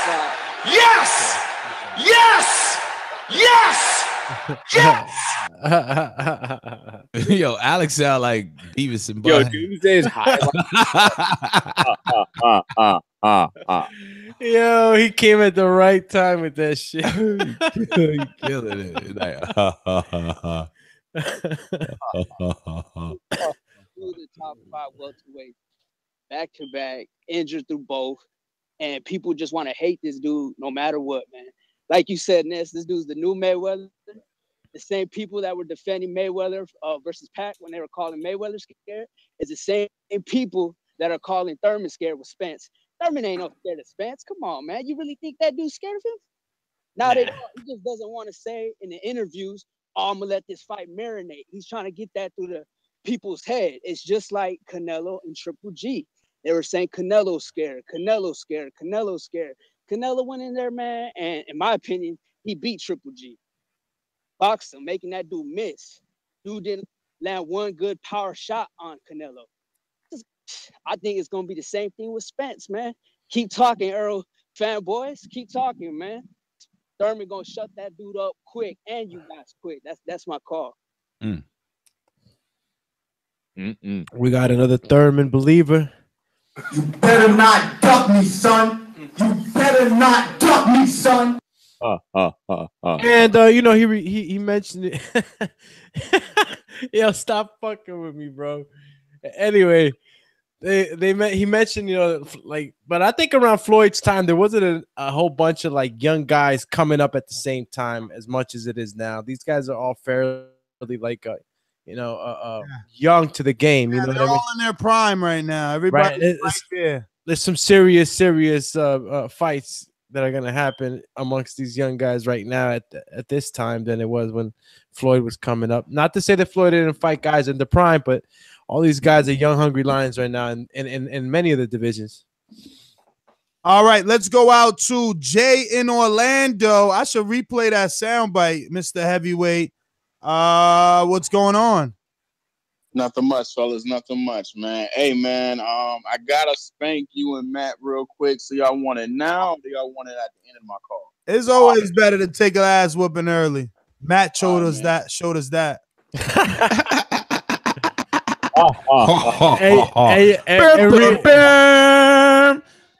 All those sound bites needed for that. What was that sound bite in the background? Why? Exactly. All right, cool. Matt, you still ain't explained what the fuck that is besides don't worry about it. Time. Don't worry about it. You fucking crazy, man. You sound insane. Do you realize that? Yes, I am. Meditate. Hey, from Orlando. What up? Yo, all right, cool. Hey, start the timer now. Don't start the timer. Sound bites, all right? Start the timer now. Hey, is there a particular reason why y'all went all the way back to 2014 to find a legitimate welterweight fight to say, oh, Spence didn't reach his peak, he's not doing what he's supposed to do, you had to use Danny Garcia, when you could have easily used fights, you know, within the past year? Say, for instance, Andre Berto versus Sean Porter, which Spence did better numbers than. Okay. No one's saying Sean Porter's a star, though. But we also only mentioned, you know, because there's a lot of misconceptions of that episode. I've seen some comments. We only mentioned Showtime fights. We didn't mention or compare, rather, any live network fights. But what I'm saying is you got to compare him against the people that he's going against. You can't compare him against a heavyweight and say, oh, hey, why is Wilder bringing in the higher numbers? What I'm saying is, right, the only two people within the last 2 years that no.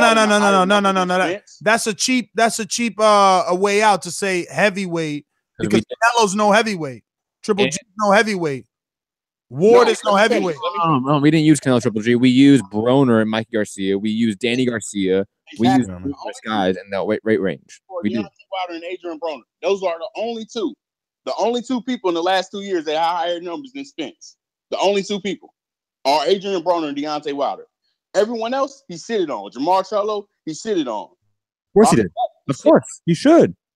What was Berto Sean Porter's number? No, very quickly. Jay, I think you're misunderstanding your argument. Hey, Jay. Hey, Jay. Berto fought Mayweather. He should have had Jay. No, Jay, but this is the thing. do you think that you're spanking me and Matt? Because I need you to now find any time that either I'll even make it easier for you, that the boxing public has ever said that Andre Berto is a star. Or Sean wait, let me keep helping you. Enrique No. just did it. Enrique just said he just came off a fight with Floyd Mayweather. No, I said I'm surprised that the number was that low after fighting Floyd Mayweather. And that Jay, was 2 years ago. That was 2 years ago. Come on, and man. Jay, even if you want to misinterpret, Hey, no, hold on, Matt. Don't say it's 2 years listen, ago. It was. The Mayweather fight was 2 years ago. Hey, Jay, walk with me. Even if you want to misinterpret what Enrique said, Like Dorothy Walker. it wouldn't matter. His name is Casual Fan.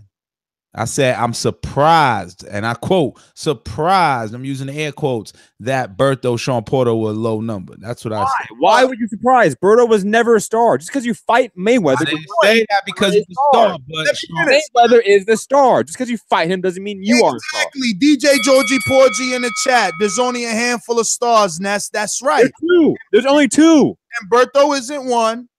And unfortunately for the Charlos, even though we made up yesterday, hopefully we don't unmake up because of this statement, but they are not yet either. Who are those two, man? Earl. The only two people that are stars in this sport are Canelo and Joshua. That's it. Right now. Everyone else isn't a star. And who's third? Garcia, maybe? No, there's not a third. There's not even anyone close to them. And you get that because they sell out arenas, right? No, they sell pay-per-view. When you sell pay-per-view, it's a very different ballgame. Yeah, but it's different, bro. Until Joshua does some pay-per-view over here, we don't really know how much of a star he is. He's doing 300,000 views. Star. You can say he's a star in the UK. You can absolutely. He's his countryman star. Say that. Countryman star. What the fuck? He's a star in his country, man. Oh, okay. This is a business, man. I get you. Jay, we out. Let him finish, man. He did finish. Oh, okay. All right, Jay, man. Thanks for calling. Yeah, I'm good. See?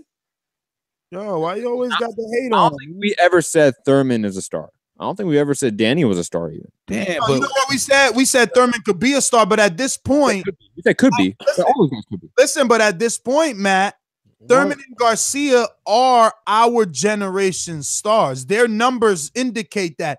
No, we can't use the same analytics that we can for Canelo and Joshua because they have crossed over to the pay-per-view world, and the PBC side and Showtime continue to try and not put pay-per-views on. So what we have to use their equivalent of a pay-per-view, which is a 50-50 fight on network television or a 50-50 fight on their premium channel. So stop with the BS. Yo, you're right. Hold on. When Gennady Golovkin sold 20,000 in LA and 20 in New York, everyone said he's a star, regardless of pay-per-view. Before he even did a pay-per-view, when he got an Apple commercial, he's a star. Now all of a sudden, what makes him a star? No, come on. Those guys stars. Yeah, I was just gonna ask you that, Matt. What makes them a star? That you take your girlfriend or your two friends and watch the fight, so you have 3 extra people with you? Wait, what determines a star? Is that what you said? Yeah. What determines a star? I understand the pay-per-view numbers, the sales, right? But the arena still sells out regardless. Danny Garcia Thurman could sell out the T-Mobile arena. An easy barometer is if you go on Sports Center the next morning, are they showing highlights of you? That's how you know if you're a star. If you look at other guys that are stars, Showtime made stars because I'm sure you turn that on, you're gonna see the announcement. Yeah, but if you turn on Showtime, but only 20 million people have Showtime. Oh. ESPN has 80, 89. NBC has 200 million. Like, we're talking about very different astronomical metrics. I don't think too many, you could go anywhere, right? And be like, yo, Floyd Mayweather. They were like, yeah, this is the first person I saw do cryotherapy, and now everybody does it. They were like, yeah. But if you go in there and say, Canelo, I saw him do cryotherapy, then I'm like, I don't watch boxing. And that's the same guy you're saying is a star. There's people that didn't know Mayweather. I don't think so, man. Yes, there was. Now, Mayweather had like Super Bowl events.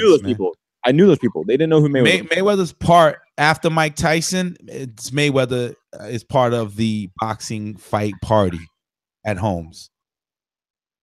Okay. That's a star.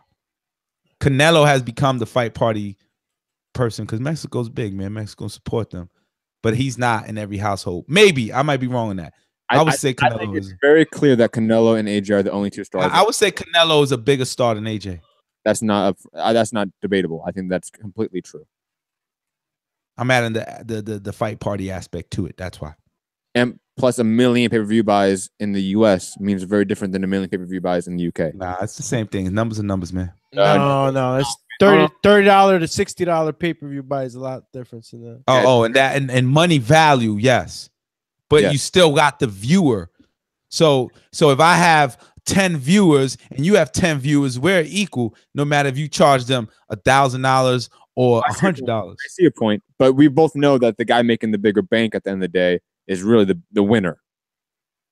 If you get 10 people to pay you $100 to watch you, or 10 people to pay you $20 to watch you, I'd rather be the guy getting 10 people to pay 100.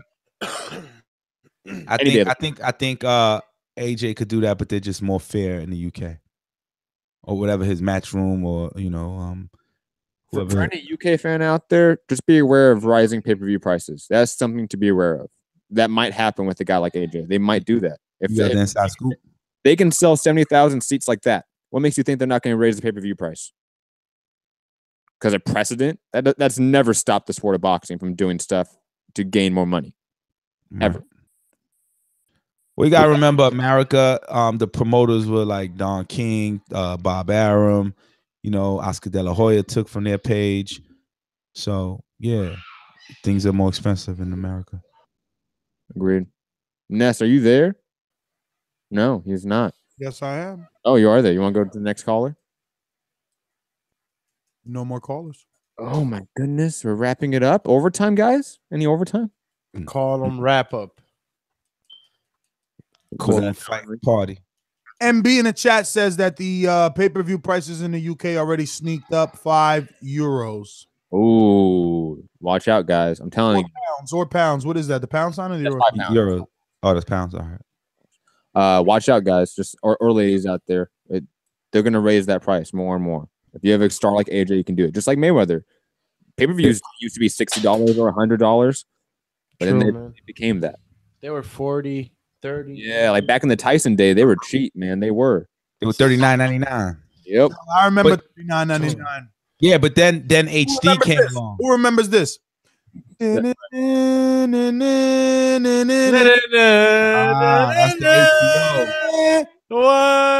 Damn. Yeah. Motherfucking Matt ain't know it. He's over here shaking. He's trying to pass off. He's trying to pass. Matt talk about. Give me. I never saw that live, but I definitely have seen on YouTube that before. 100%. Come on. That don't count though. That don't count. Come on, fam. YouTube don't count. That means you heard it. I was two when Tupac died. Doesn't mean I don't know what Tupac was or his music. Come on. That don't count either. That's music. La música. Yo, you know what I say? I say we go overtime right here. We don't even stop. First free edition. Yeah, perfect. We just tell people right now, like, yo, you don't want to just kick it with TBV? Get the fuck out of here.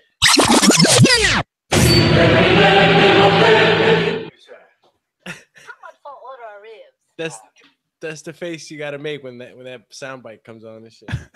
Hasia walks in. I wish you could stop playing. Remember that shit? I just wish you stop playing it because it means nothing, I think. It meant something when Haziel came in. If you're on Patreon, you definitely know what I'm talking about when I did that line. And it was hilarious on the podcast. Oh my god, that shit was funny. That was the epic podcast without you, Ness. Don't be jealous. Directed by me. I would say produced, or was it directed or produced by you? Definitely. I orchestrated the whole thing, giving you signals. Yo, is this producer, executive producer? This is officially overtime, ladies and gentlemen, in the live chat. Yeah. If you want to call in and talk some overtime topics with us, you can. But we're just talking. We're chilling right now. That's all we're doing. We're chilling right now. So we're chopping it up.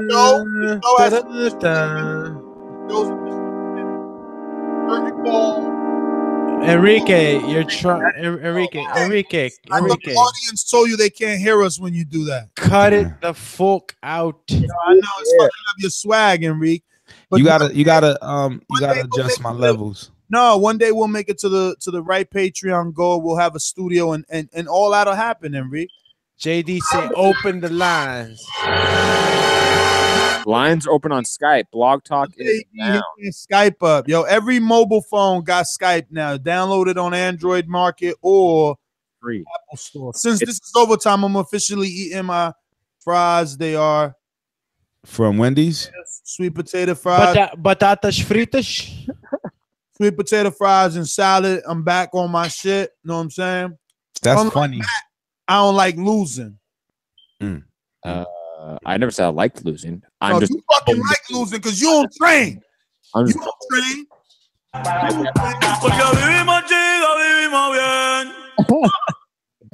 Yeah, Matt. That'll turn it up any moment, right? Any fucking time. I need that on my ring walk now. I'm coming out fucking hard like that. Yeah. That shit made you turn the cameras off when we were in the car. And what's up for the next Board Awards? We got to walk out with our walkout song, yo. That's one of the things. Walkout song. What's your walkout song? Nah, I don't know if I can decide right off the bat right now, but that should be something also that should be looked up for the next. You want the whole PBC production? Yo, I with think the LED screen, the jumbotron in the background. I mean, it don't got to be the jumbotron. It could be the minitron, whatever. But we could have something official. It could be Voltron. Very quickly, Dennis Harmon in the chat saying, "Where's the new swag? Need some new TBV gear, fan." We'll go to boxingfanapparel.com. Yes. Or Boxing Fan Apparel on Patreon, patreon.com/boxingfanapparel. And you can definitely get just loaded up with your boxing apparel content. Yeah, thank you, Matt. And it's definitely some of the best shit you can wear to an event. I definitely highly recommend it. But if you go to Patreon, you can see Ness's official one-off Boxing Fan Apparel Patreon only. Yeah, we're gonna be releasing a lot of those. No, you're not. No, not a lot of that one, but like a lot of one-offs where it'll be like only 8. I'm gonna have them packaged and ready. Can I finish my shit? Damn, go. My own shirt. What the fuck? That's how you hype. No, that butter soft hoodie. It's not butter thick ass hoodies that Enrique be wearing and shit like he in Alaska. It's that butter soft. I cannot believe it's not butter. That Cali edition shit. Yeah, we out there. Yo, shout out to all our patrons. This is actually a live show. This is what you get on Patreon. Listen, definitely join the movement. You know, we're trying to get the Cali, man. The movement is get the Cali, man. We're trying to get the Cali for sure and have that studio get the shit popping for sure. We moving. Border Wars coming to you soon. Registration page will be up soon, accepting new participants that want to get chipped the fuck up. Damn, I'm gonna be sad if you move to Los Angeles. I could talk hella shit now because when I signed my fight, like I didn't even know. I seen that Mexican. I thought he was just, like fucking. Is he even Mexican? Yo, he came at me like he was fucking Salvadorian. Probably like Salvador Trucha at 13 and shit. And MS. Who are you talking about? Brazil. I'm talking about. He was Mexican, Hazel. Well, yo, I ain't think he was that young. B. Is Aaron Cantu Mexican? Yeah. So then they like best friends, man. Yeah, he was Mexican. Or they play college football together. Yep. He brought that Julio Cesar Chavez on Chavez Avenue. Oh, hold on. This is a topic. I have an overtime topic that we need. Yeah. Hey, yo, Ubiasi. I definitely heard that new Drake, but I gotta pay better attention. I'm waiting for the weather to get better, or for me to go where the weather's better and get my run on. Dr. Mofongo, that hoodie's available, man. www.boxingfanapparel.com. Ness, the blueprint is out. That's what Mofongo just said. Mofongo, take the fight, punk. God. Everybody got a plan until they get punched with that right hand in the face and they go down and taste the canvas and be like, damn, he did it again. Kevin Koala wore that shirt. Yeah, Kevin Koala. Shout out to him. RIP his knee. Damn. I think I hope not. Yo, Ness, I forgot to ask. I know there's his overtime and all, but yo, being at the event, you know, the whole, PBC cards announcement for the, half of the year. What was the mood when Deontay Wilder and Luis Ortiz looked at each other for the face-off live? I don't care about that fight. Man, shut up. Whoa, Enrique, high five on that, buddy. Nah, the reason why I don't care about it is because wait a minute, Matt, what's the high five for? He got a fight. He won a knockout on a guy that I don't know. You know what I'm saying? He's about to get knocked out. He's on the road to destruction. Get him, Enrique. Lewis? Yeah, Lewis. Yo, I seen Lewis yesterday. I had got like an 8-minute interview, and shout out to Enrique. My mic ain't get it. I got the last 10 seconds, maybe. Why that's a shout out to me? You took my memory card. But I did talk to the manager, Jay, and yo, we went at it verbally, man. Cause I'm like, yo, I want in the camp, man.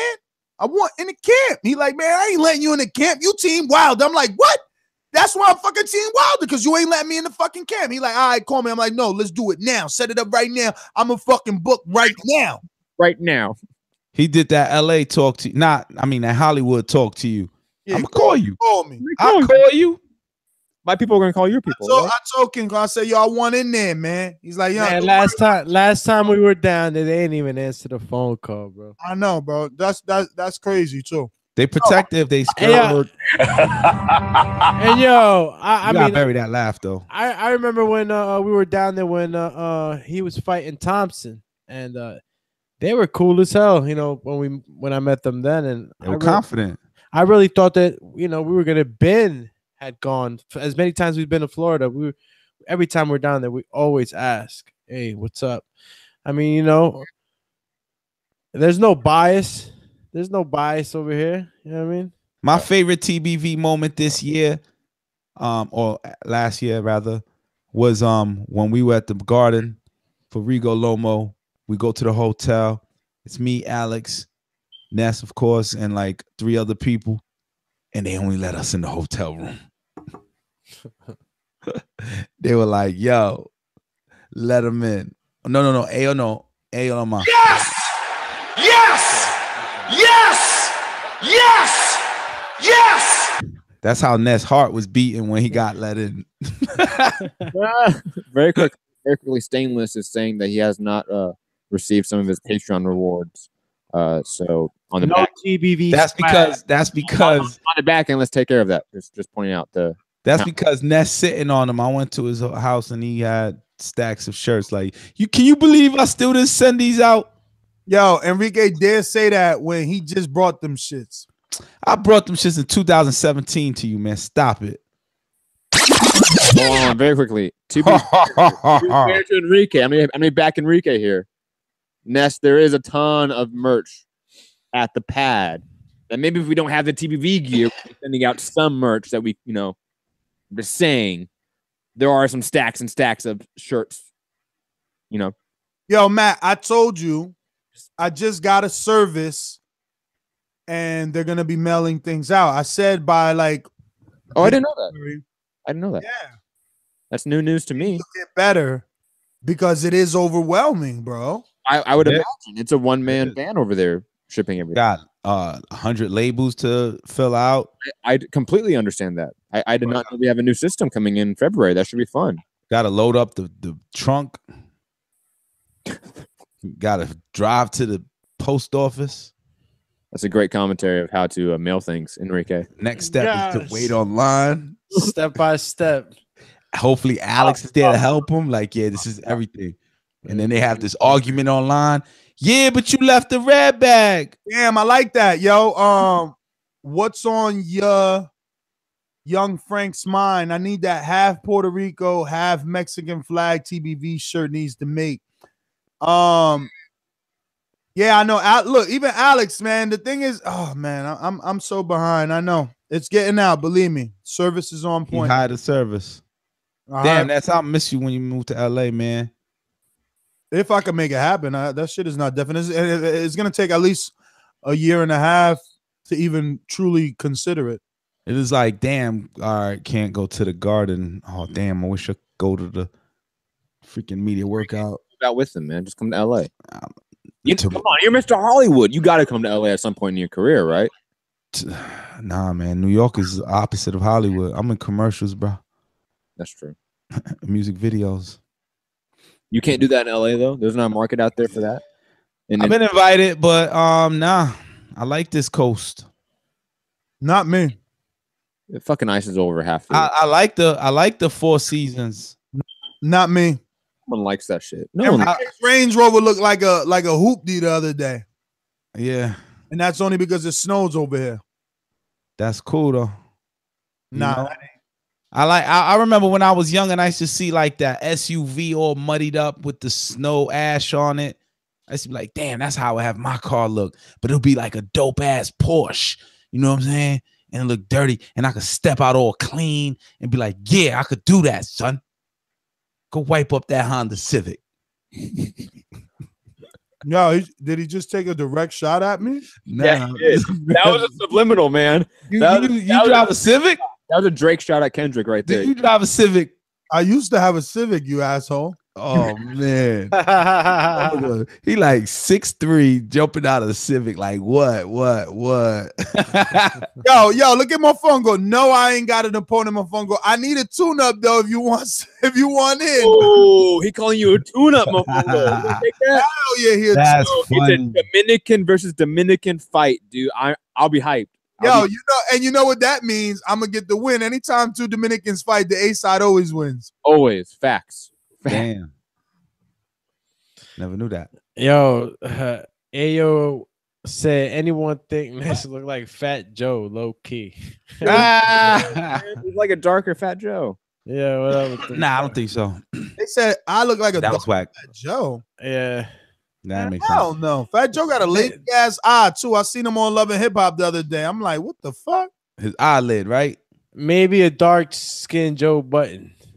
Yo, that's hilarious. That's hilarious because Ness hates Joe Budden, even though they're both from Jersey City, man. Come on. That's funny because I felt the same and I hated him on that show, man. I'm like, yo, Alchemist or Academics had the shit happening, had the good questions, and here comes Joe Budden. Like, I'm an expert dropping some other shit. I'm like, damn, but I was just into this dude's whole interview and just. Yo, let's be honest. Joe Budden made that show. Yo, Matt. They said Matt looked like Where's Waldo. They ain't lying either. Hold up. Now that show has Star from Star in the Morning back in the day, show's trash. Yo, Matt, why they saying you should be banned? Was on 96 back in the day? Why they saying you should be banned from Border Wars for? Yo, man, they're just haters, man. They're just haters. What did you do?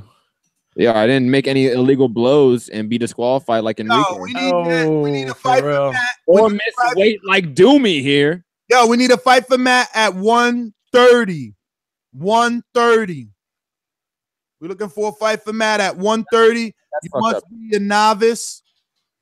You must be coming off at least 5 losses if you're not a novice. Yeah, damn. 5 straight losses by KO. Your name gotta be Joe Pop. What's the guy's name from Mike Tyson? DJ Roots, won't you sign up, you punk? You know he won't. Come on, man. YouTube shadows don't actually sign up to stuff. I know. I would love some of that sign up. Georgie Porgy say he got you, Matt, at 130. Okay, I will 100% accept that. Boxing Therapy said, damn, I can't make 130. What you want? We could do 132. Whoa, Ness. Come on. What? Are you my promoter or not here? Oh my God, yo, Anne-Marie first says that you're banned. Now Matt needs to fight a girl. Yo, so he's killing me this entire show. Anne-Marie, why? Anne-Marie, I'm hurt, man. I thought we were homies. She's on Patreon, so she's seen the fight. Oh, I know. She must not want to see you getting hurt like that no more. Okay, Ann. It's okay, Ann. I'll be back. Nah, Matt can't retire without a win, bro. He got to win. He got to push on. Yo, plus I'm the youngest. I can always bounce back. Yeah. These guys here are just fucking, Matt, break a hip. Matt, look, we're gonna do little goals. We're gonna do little goals. I want you to win first. Oh, really? Then we start considering, not retiring until your record, until you have more wins than losses, because it would still suck to retire at 1 and 2. No, I would definitely not retire. If I go back and I win one fight, I'm not done after that. There's a path. We all know the path. Even my potential opponent 3 fights down the line has said that's the path. I just gotta keep winning fights, and I'll be there. I'll be in a title shot at Border Wars 5. A big title shot. A huge title shot. Yo. I might go to Canada for that one. Who knows? Yo, you'll have to love me as a promoter because you'd be getting the Amir Khan versus Canelo shot. But you're Amir Khan, unfortunately. Whoa, hold on. Mofongo talking about you're the Amir Khan of Border Wars. Come on, fam. Come on. I ain't Amir Khan here because I've never been dropped. Period. Matt Salka. Number two. Matt, you got standing 8 counts. Same difference. Okay. Okay, I'll give you that. I did not get standing 8 count in my last fight. I'll put it that way. When I had a guy in my own natural weight class, not a guy at 200 pounds. Matt, you know I watched the fights plenty of times, dude. I watched it again today. I like the uppercut. The uppercut and left hook. Yeah. But anyways, digressing. He ain't talking about your uppercut. He talking about the one that landed on you. Yeah, shut the fuck up, man. That uppercut I landed on Warren was nice. You gotta give me that. I lost. I'll take the L with grace, but that uppercut was nice. Caught him with the uppy. Yo, that was the punch hook behind it. Come on, man. You gotta give me that. Angie, I think it's pronounced Angie, right? And Johnny. Johnny. I'm totally guessing. Yeah, Johnny Olabode. Next Border Wars, we're looking at July. Independence Day is what we're looking at. We got to clear that with Enrique. Yo. Enrique. MB is Mexican Butterbean, right? Is that who MB is in the chat? Because he's saying monsters. No. He said Monster stops Matt. I'm hurt. I'll put it this way. I stopped Monster with one jab once. I'm just saying Monster can't handle it in the ring. Matt versus Casuals Kids. Yo, he's talking about Monster. Which one of the 12? Oh my God, yo, people on the chat are funny. Honest truth, man. I don't know, man. How many of you guys are coming back for Border Wars 3? First racist joke. He said Enrique has 12 kids. I thought he had a ton of kids. He says that you have a tribe. He's trying to say all joked about that, Ness. He's trying to say all Puerto Ricans have a dozen kids. Hey, I didn't even think it was a Puerto Rican thing. It's crazy to me. Oh, it's a Puerto Rican. He's calling everybody black. Oh, that's what he meant by racist. I didn't know he meant Puerto Rican. Yeah. Well, hey, Stainless said you still the biggest attraction, regardless of the 2 losses. Of course I am. Yeah, right.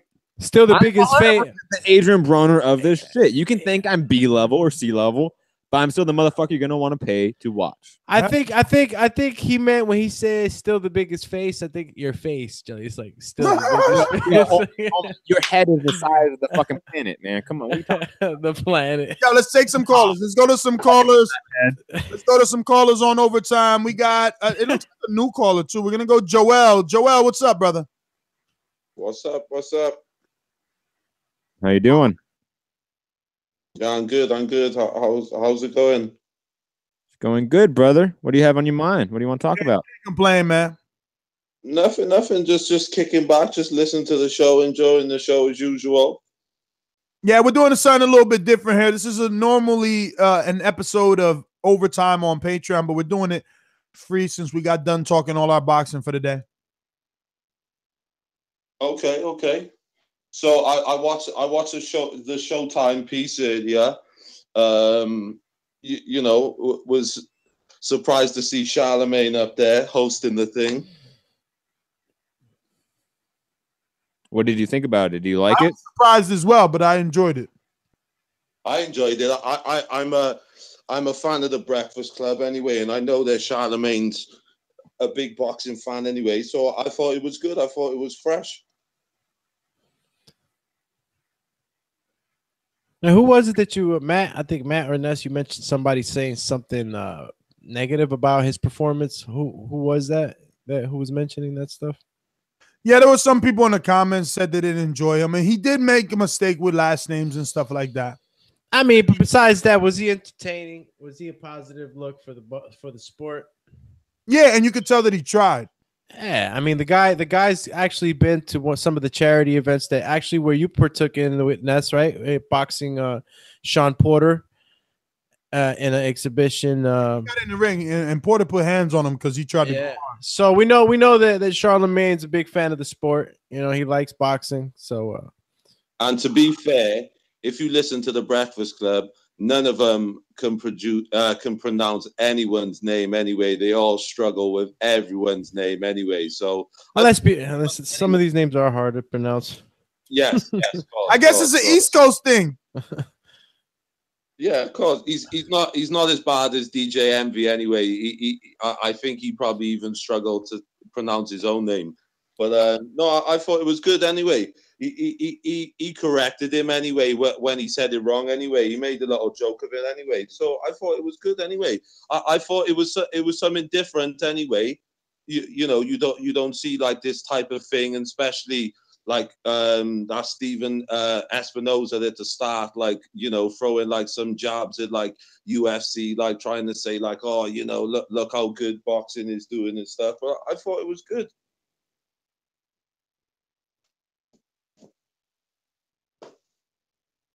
Any other things you want to talk about? No, I'm just kicking back, enjoying the show. Just keep it up, guys. Yes, and I'm Enrique Church. You're tuned into the Boxing Voice on the free. What is it? Free overtime. This is a sample of what it tastes like. Yes, this is exactly what it is. What's going on in London right now? What's when it's on Patreon, Enrique's levels will be better. Oh, will it? Or he won't be yelling. I don't know. I want to understand what is it my levels like all of a sudden. Like I don't touch knobs. The levels is good. The levels. Maybe it's just your voice. Maybe it's just your voice. You're too heavy voiced. Like, you know, a heavy hand, you heavy voiced. Maybe my microphone is like. Well, Enrique, you also talk like this sometimes, and all of a sudden you go, like, "Hey, well, check me out at the, Enrique Church, blah blah blah." Like he spazzes out and shit. Yeah, he get mad. His first sentence is always mad and shit. Call him the spaz man. Yo, shout out to Lonnie with the super chat, Matt. I think we about to bust the 500s down, right? We like at 503 now. Good show, Ness and the crew, Lonnie. But thanks for Lonnie Laughlin. Oh yeah, Mighty Sway, sign me up. The registration is out. Sign me up. Sign me up. And yo, Nurse Jackie don't want that smoke. Nurse Jackie don't want that smoke. Come on, man. Man, imagine. I don't have to imagine. He ain't doing it. It would be. I ain't taking no more young guys on. It'd be like slaughter him.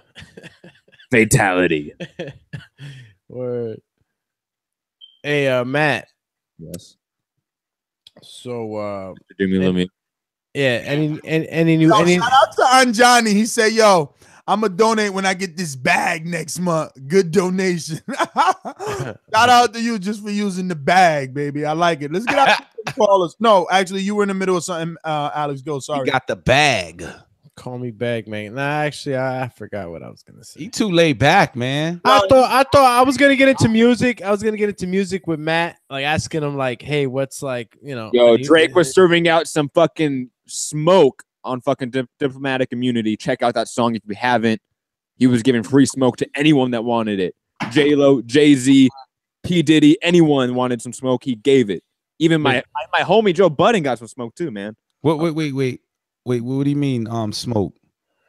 Yo, you know what I mean by smoke. Come on. He was getting at all of them. He was gassing at some people, man.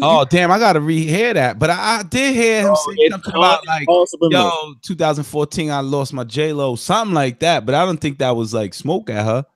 It's not necessarily smoke. Yo, and even if it was smoke, like who the fuck throws smoke at J-Lo, Puff Daddy, and Joe Buttons? What is he doing? I'm just saying, check it out. He's saying it must have been super subliminal with the Joe Buttons song. You're an asshole, man.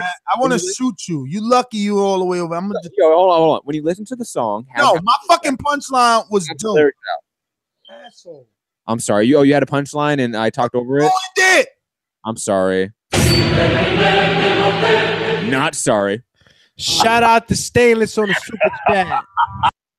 Just to hit the $500 mark. Shout out to Stainless. Yo, I was saying, who the fuck comes at J-Lo, fucking P. Diddy, and Joe Buttons? Is Drake coming at the retirement home and shit? What the fuck? Get out of here. Oh, whoa. Bunch of old cats and shit. Yo, who the fuck battles with J-Lo? What man battles with J-Lo and shit? Hilarious. Respect J-Lo. Come on. I haven't even heard. She ain't no rapper. Like, what the fuck is Drake bringing smoke to J-Lo? It's like, yo, what can you say bad about J-Lo anyway? She's like the only 50-year-old that looks that hot. Get the fuck out of here. Drake would be a hater. Wasn't he dating her? Yeah, that's what I heard the line. And it is. He probably mad she cut him off. Like, you ain't getting no more of this poontang pop. It was like, you know, they had some pictures on the gram, and then, you know, rumors struck, and we don't know what happened. Time he danced all corny. She probably like, yo, I'm cutting you off, you little weird ass. She like, I'm used to dances. Don't you know that? I only dance. Huh? What was that? You're talking over. That was that "This Is Gay" soundbite. Yes, I think so. But how is that gay? Because she said, "I'm used to dancers." Because dancers, I don't know. Wah, wah, wah, wah. So you playing soundbite? Yo, Matt, you falling off, Matt. Yeah, you falling off. Yo, Warren got his brain. Matt, you should not shave, dogs. Yeah, all my brain power left. Damn, Matt. Yo, he's like Samson. No, let me go out with the beard. Let me go out to JD and Texas. They got to take care of Doomsday's heavy work. About to turn it into easy work. Gonna point at the easy work. And ever since he got the job, Mitty has been quiet. Going to JD. Yo, how's my audio? Is it good? Yeah, you good. You good. You down? Crispy. Yeah. I talked to Mitty this morning. He said catch weight at 160 would be fine. He agreed to it. Ooh, he going down to 160. That's what he normally fight at, though, JD. This is a perfect time for the soundbite, Matt. Excuse me. We cannot allow Doomsday to say anything at all. Doomsday, this is two fighters are speaking now. Yeah, I'm probably not gonna stop hearing this until the next Board Awards. No, actually, you're lucky JD's on the line. He's the one that actually thought you did a good job. I don't know how. He must be blind. He's probably gonna get knocked out by Mitty if he can't. I mean, you know, a real fighter can see what a real fighter can do. I guess he ain't gonna see them right hands by Mitty then if he's seen you winning. I was having fun in there, man. Fun losing. No, I didn't say I seen him winning. I said I saw he had like some kind of. Last time I checked, it's never fun to lose. Ask Matt. Oh, and Enrique. Yo, but I got questions though. I'm proud of my DQ. I got for you, Ness. Yo, Enrique said he proud of his DQ. That motherfucker is terrible. Did you just really say that, Enrique? Yo, the commission gonna ban you for life. You getting banned, bro. You're getting banned. Go ahead, JD. You could have did different. After I watched, I definitely know. You talking about my fight? Yeah. Oh man. Well, what I could have done different for starters is bro, he was tired. But during the fight, I could not see that because I was tired. And I thought I was better prepared than him. But it was such a tough fight for me that when he gave me breaks, I took those breaks. Like when he rested, I rested. And I mean, you weren't letting your hands go. I was only letting my hand go in exchanges because I felt more comfortable countering. I kept landing the left hook. So I wanted to capitalize off the left hook, but it didn't take it. It took to the third round for that left hook to actually start affecting him the way that I needed it to. In the first and second, he was, that left hook was landing, but he was taking it pretty solidly. Yeah, I just think you should have been using your height. You was like waiting on him. You was like on Adrien Broner. No. But you know why? You know why? Because of his style. Like once he came out the way that he came out, and I was consistently being pressured that way, and I had to deal with the choking. I'm like, I was off my game. Like I told Doomsday today, like, damn, bro, I never use the left hand the way that my trainer taught me to keep a guy at bay. And when I did use that in sparring in the past, they'll call me the greatest of all time. When I did use that in the past, it was effective. But he took me out my game mentally that I couldn't remember nothing. So what was effective is what I latched onto, and that was the left. No problem. So that's what Andre Berto felt in the Sean Porter fight. I'm too fast. I'm the king. Unlike Berto, I suffered adversity and came out on top. Berto could not. He could not, you know, he couldn't change. See, I was able to clinch my guy, you know? Yeah. So Doomsday. What up, bro? What could you have done besides get in shape a little more? I mean, look, man, I don't know how Ness keeps drilling everybody along with his echo, Matt the hipster hunter. Hey, Anna, I don't care, Anna. I won the fight. Ha ha. Ness, stop crying just like in your fight. But I won and I got a knockdown. Hey, JD, listen, I don't know why you guys is letting Ness and Matt sell you on this whole I was tired shit. I don't know how I'm fighting on my back foot, having fun, still moving, and I'm supposed to be this guy that's tired. This guy always talks about my blue face. I don't know what he's talking about. Man, you were barely throwing punches. I wasn't tired, and like I told Ness and Matt, I told him I lost already at the scale. He barely made 172. I'm a bigger guy. I wasn't gonna, sit there and interchange with excuse. Insert the excuse. No, because he's asking me what I would have done different in the Matt, you should just be quiet and silent in the corner with a cone on your head because you got demolished. I made weight. I respect. I don't care about no weight right now. You got demolished. I made weight. You got demolished. At least I didn't get demolished. You lost. Put back to JD, right? Every round. What I would have done different, JD, if I would have. Yeah. Yo, listen. First of all, I got demolished. Come on. First of all, Matt, I still haven't answered. Doomsday is 1-1. At least Doomsday is 1-1. His one is against a novice that was 30 pounds smaller than him that never fought before. He wasn't 30 pounds. In Doomsday, you did get demolished because it was a dude 3 weight classes smaller that outclassed you. And you keep saying demolished. That's a pretty strong word. But it came down, JD, to me just in the exchanges when he would duck down and kind of like throw body shots. All I would have to do was just exchange with him in those exchanges. And those are the exchanges that I avoided. You know what I mean? I didn't want to exchange hard with Mitty, being as though we also, he has a real fight in 3 or 4 weeks. What is it for me to start sitting here and, trying to hurt him? Insert excuse. These guys, you talk to Coach Mitty, you wanted to. I didn't want to take out. And like I said, I'm not here to judge the fight. I'm a fighter. I let everybody else judges. And you guys have gotten plenty of texts and comments on who won the fight. So to me, it was a glorified sparring match for me. Really, you lost. I was like, I'm not. Hey, Matt. No disrespect, but I'm not even gonna ask what you would have did different. Why not? Why not? That's not fair. I want to know why you won't ask. I thought I was expecting you to ask. I hope you don't get hurt in your fight with Mitty. I know you have a history of being knocked out in the pros, so I'm just worried about you. JD, you touched the chord, man. Matt is always gonna want to come back with something. Matt's mad.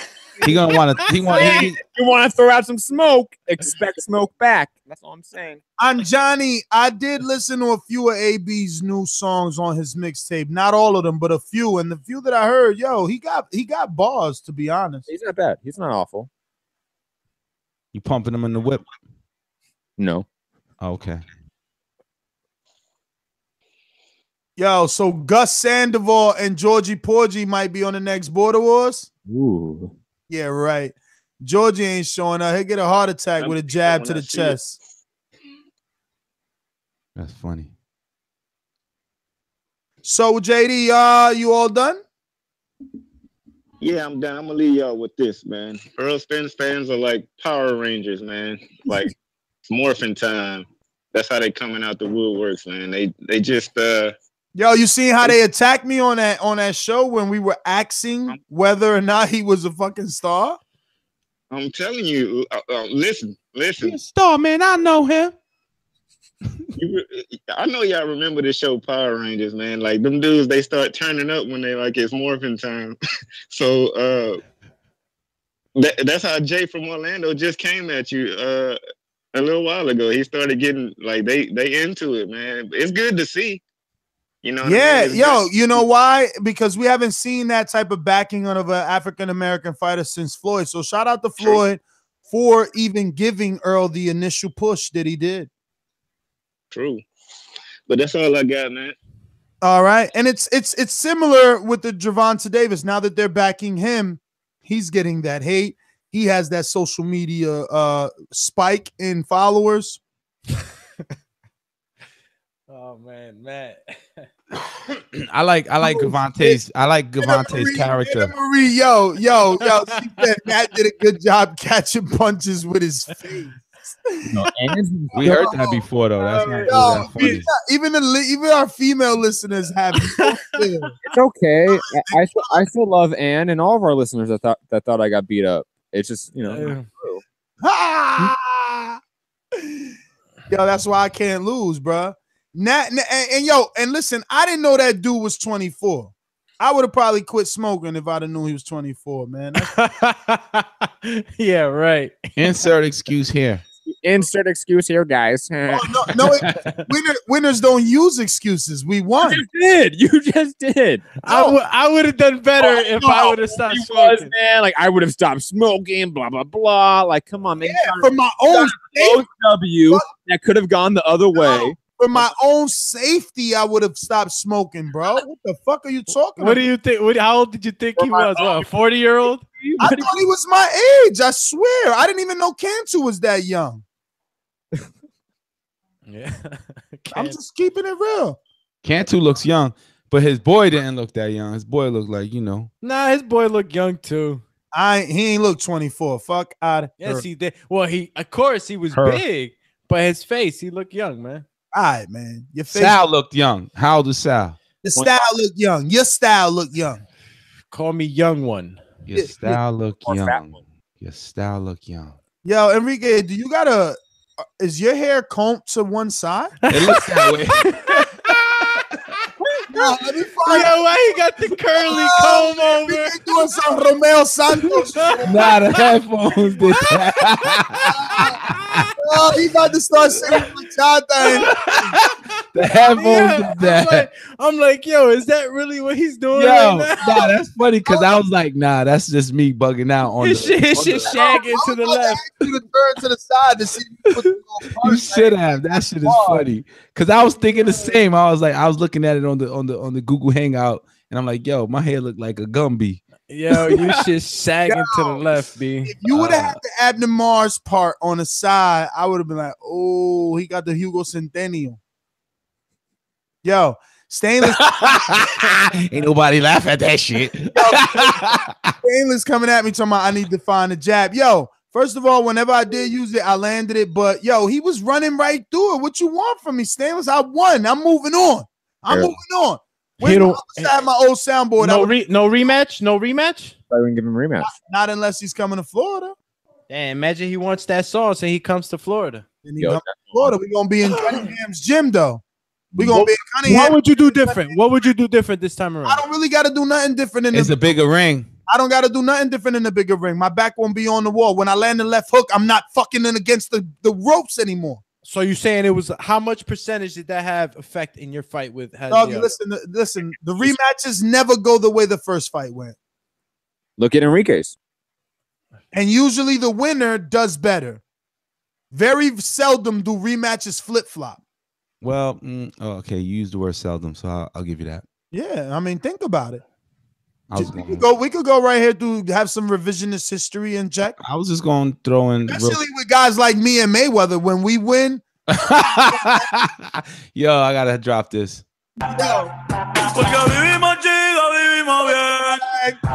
He was like, yo, especially guys like me and Mayweather. Yeah, because when we win convincingly, but the public sees a couple of shots land on our face. And they go crazy. Convincingly. No one's saying you won convincingly. Yeah, I won convincingly. I seen the fight. You got a split decision. How? Wait. How the judge escorted for the other guy? Yeah, what are you talking about? Listen to me. I hear what you're saying. Technically, I got a split decision according to you. I don't even remember because I was out the ring. I came back. I was tired. Down. No, I saw it. Split There's something that lost if you thought you lost. Matt, you don't have to cut me off. I'm honest. I said I was out of the ring. I was tired. You're cutting me off to take this long. And you thought you lost. No, Matt, did you lose? Did you lose by majority? I never thought that, Matt, because I knew for a fact I won the first round in my opinion. That first of all, like every fight that I have, because I don't have an official referee, I get robbed of a knockdown because you could go back and watch the fight. I knock his headgear off and they pause the fight with the uppercut. Put the headgear on him.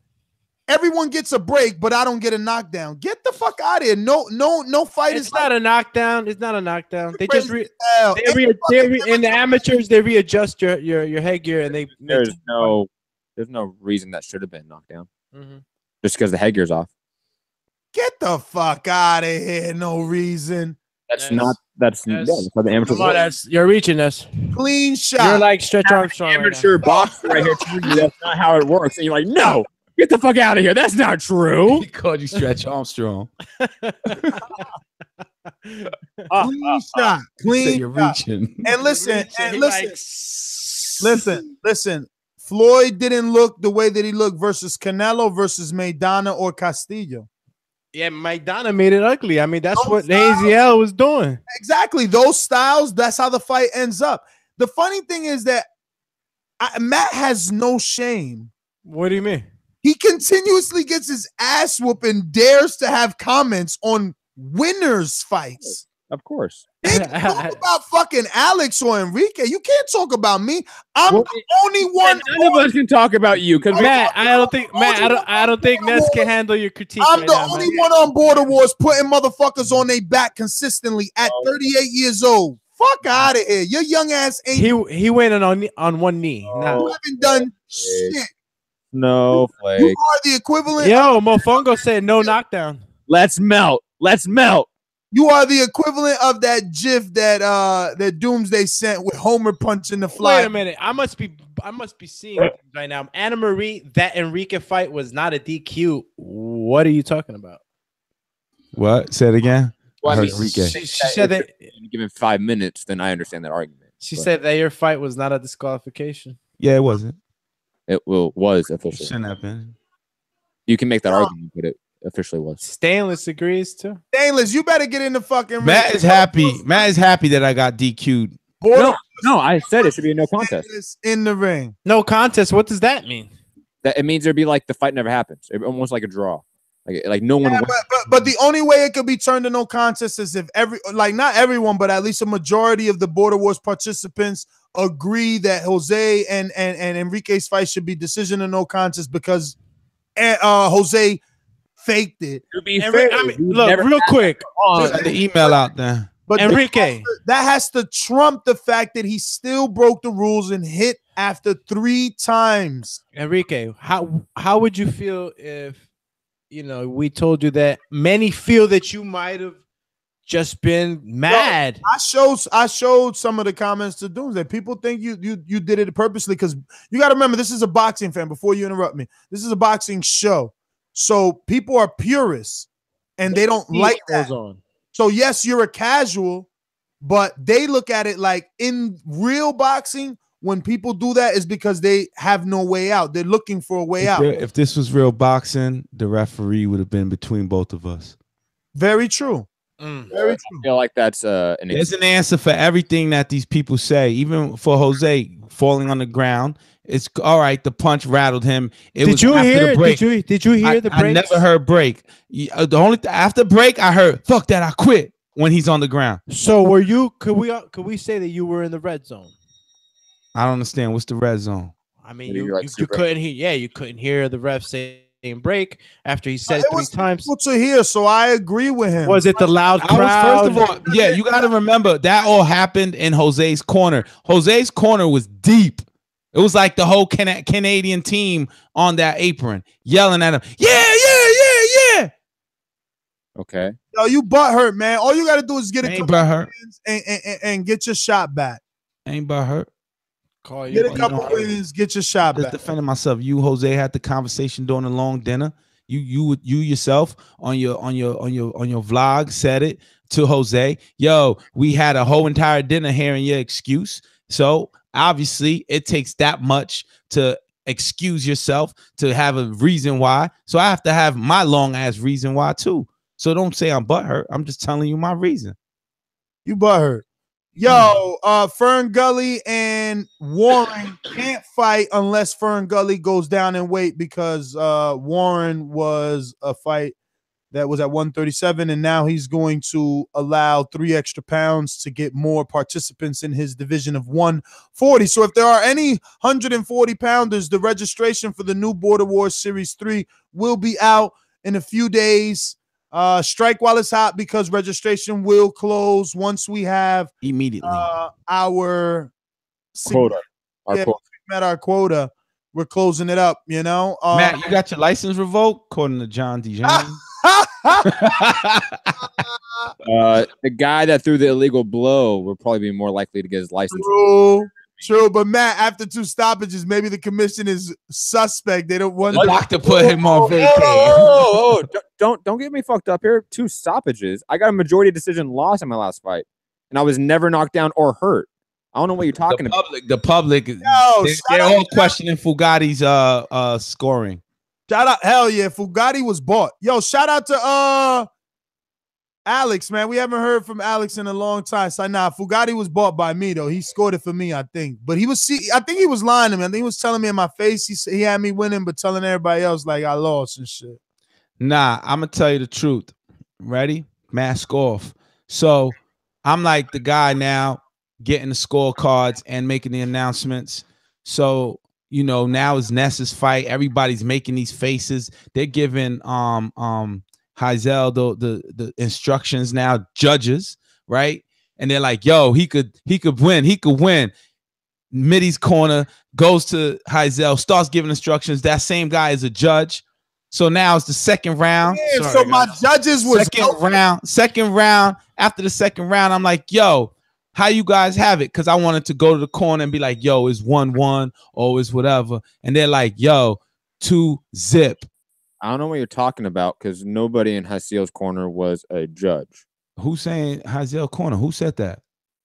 That's what I thought you said that, you weirdo. No, the judge gave Heizel instructions, weirdo. So you don't know what you're talking about. You were in the exactly. Do you even know who the judges were? Even for my fight, man, it was like, no, come on, Matt. First of all, you gave me the face. Yo, let me tell you, Ness, how loyal Matt is to you. He gave me that face that like, ooh, you know that face, that mean with the lips twist, the black dude, like, you know, he gave me that, like, looking at me like, yo, I think Ness is losing. Matt Hunter, indeed. Haters beware. He hippity hip hop. Hippity hop. It don't matter because final third round. Let me finish. Final third round. Third round now. Enrique. Third round is over. Enrique. I'm like, they're like, yo, it's a dream. Enrique, listen to me. What does that have to do with my loyalty to Ness? That I thought he took an L. Yo, when I say I ride with Cotto, when Muhammad says he rides with Ali, he rides with Ali. When Muhammad rides with Ali.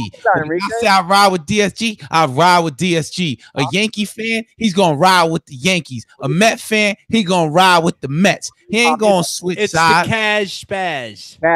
Cash. He not gonna switch sides. Cash. You saying that I should automatically think Ness won every fight, even though Ness says I'm gonna lose every fight? No, but you know, there's a verse, Kanye West. Kanye West got a verse. All fucked up, Cash Weezy. Kanye West got a Matt, because nobody's in your corner like me, motherfucker. If I'm not in your corner, ain't even nobody there.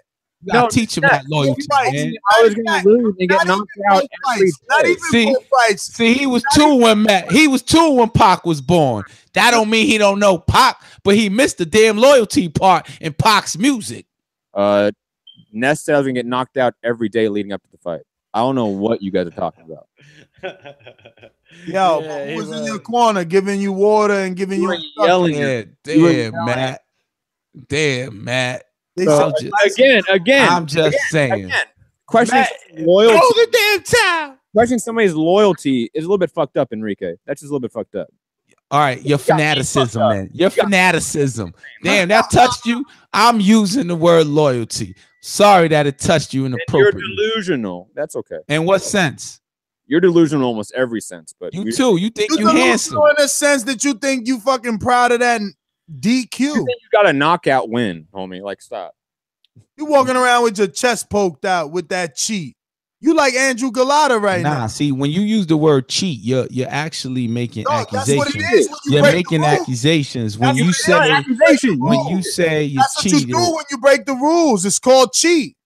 DQing, motherfucking hitting while the ref tell you not to hit is illegal. So you broke the rules. You cheated. Okay. Damn. All right. You finished? You got to come up with. You said that before, but you finished. Look at Alex Lemon. Ness was rooting for Matt like the movie Rudy, and he got the nerve. Yo, Ness was on the ropes like the Ultimate Warrior and shit. And again, the entire buildup, every single day of work, Matt, you're getting knocked the fuck out.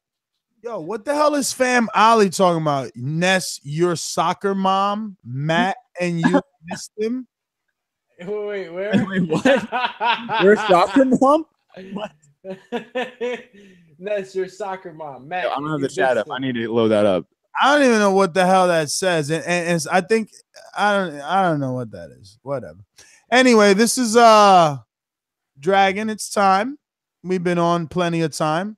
I'm your host, Ness GTO. You just had a taste of what overtime is, where we just shoot the shit. Hope you enjoyed it. Casual trainer was Victor Ortiz. Damn. I don't think I need to be getting beat up like this. Yeah. JD coming hard. He coming hard. He said throwing the damn towel when we were talking about Matt. But I'm your host. Catch me on Instagram and Twitter at NSGTO. Peace. Yo, I'm Enrique Church. Follow me on Instagram, Fight Talk. And, you know, if you want that exclusive TBV, boxingfanapparel.com.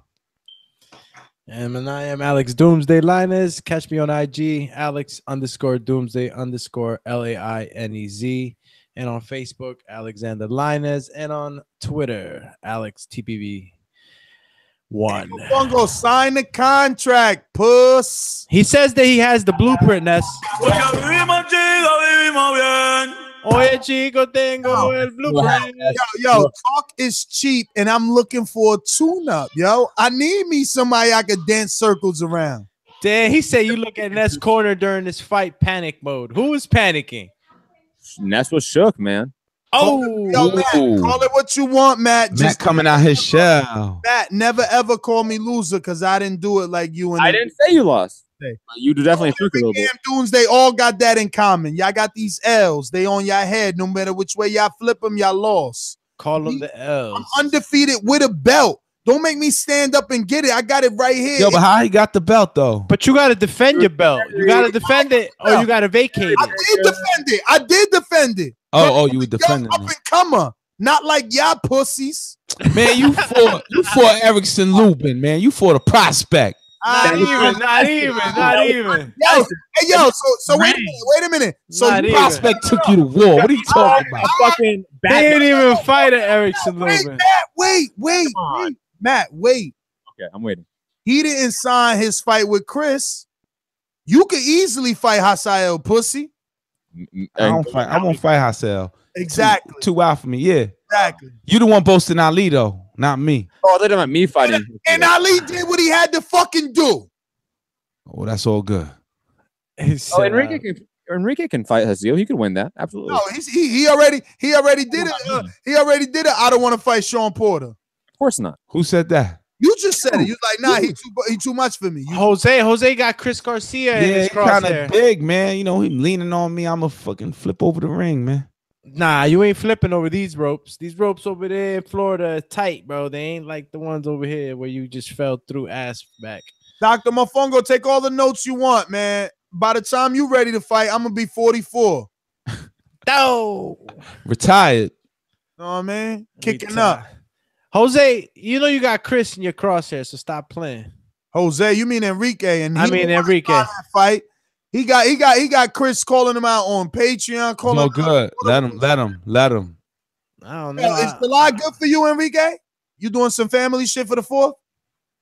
Probably, but you know, July's definitely better for me than Mayo. All right, so why don't you do some family shit in Florida with the family and then just give us Friday for the fight? Nah, we don't like July Florida. is Wednesday. We don't like Florida. I mean, we like Florida, but we don't do Florida. What? They like Florida, but they don't do Florida. I'm saying I like Florida, but we don't go to Florida for vacay. Why not? So are you gonna be available out the country? Yo, I'm available, man. So stop saying that because I'm fight the dude, man. I don't know why y'all keep acting like I'm trying to, like I'm ducking them or like I want to be part of the shit. Give me a motherfucking break. I've been on a fucking thing for like 9 weeks or more already talking about motherfucking border wars, man. Damn, he said that's like the most aggravating, like that. The most angry. That shit takes me to somewhere else, man. That takes me somewhere else in my mind, man. Enrique went through a dramatic experience of knocking somebody else out. What the fuck? Yo, nah, I cheated on purpose. That's what he said. I heard the 3 break. I was tapped and everything. Angel Garcia even said, "Yo, that ain't his fault." Yo, and he was like, "Yo, man, the punch before that, he clobbered you and shit. I thought you was mad as hell for a second. Like, yo. Lee, we call me sometimes Ness. I'd rather be sometimes than no times. Oh, sometimes. Matt, Enrique, Doomsday. Doomy never making weight. No, but Doomsday ain't never get a knockdown either. That's true. And only me and Cruz in that category. That's true. And Anthony. Power overrated. Yo, y'all be swinging for the fences. Power overrated. I mean, who you got for me next? Oh, Enrique got a knockdown. Enrique got a knockdown. No, he don't. That was a DQ. Man, I ain't even gonna respond to that shit no more. That should be giving me flashbacks to getting that L. No, to seeing Matt get beat up and I can't jump in. Yo, Matt, for the set you all the way up. Hey, Enrique, what's in your playlist right now? I need some new songs. That's funny because I went back to the old Jay-Z, the Blueprint. Damn, that's crazy. I went back to the old Jay-Z, but today. I can't find Blueprint. They don't got Blueprint on our music, so I went to Presidents. I went to Sean Carter and I went to Dynasty. Oh damn! You should check out Dave East's new album because he released a new album. These the new guys. Baby. Remy Ma and Chris Brown have a single out right now that's pretty good. Remy, who? Remy, dude, you know who Remy Ma is. Man, what the fuck? Word, you bugging. Fetty has an album out right now that's pretty good. Who? Fetty Wap is. Come on, man. Oh, that's the dude. Twinkle, twinkle, little star. Is that really what he sings? Nah, what was that song he got? He took the melody from that. Nah, Fetty got some hot shit. His first song, he said, "Hey, Dr. Mofongo, I love it." Look, he said, "So far, Ness fought 2 guys who can't box." Yo, I love it because he's building up the fight, but he know he ain't gonna fight. Oh, nah, that ain't a good fight for you, Dr. Mofongo. Not your first fight. Don't be Zackish. Fight Enrique. That's easy. A good fight for him would be Santiago, Zach. Why you sleeping on my boy Santiago? Zach, man? maybe. Why you always doing that? Wait till Santiago hit you with the body Yo, shots. we gonna have the barometer now. Because what if Enrique lose to Chris? Then him and Santiago got to see each other. Word. Oh, man. And then you go. Then I'll finally get the win and shit. I doubt that. Then you be like, yo, you Santiago. Yo, Matt trying to really play. He said you can't beat Santiago. I don't think Matt could beat Chris's girl. Yo, but the truth is, Enrique, you should have said you don't think Matt could beat anybody because there's nobody left for him to even try and beat. Yeah, I don't think so, Matt. You got to hope Shandu sign up. or somebody. We're gonna get plenty of people. Sandu took a year off after his ass was. He had a stoppage though. He had almost. If Kevin Cunningham was the ref, Matt, you would have had a KO. That's the thing. If Kevin, you would have got stopped. You would have been stopped. Why? I was never hurt. What are you talking about? He would have been like, no, you turned your back twice. Your head was looking like a pinata. You always turning your back. And your eyes were wide open. They thought you went to the side and took a bump. They asked if you were on a bump. Your eyes were like wide open. They were asking about you because you admitted to taking pills before the fight. I took a Ritalin.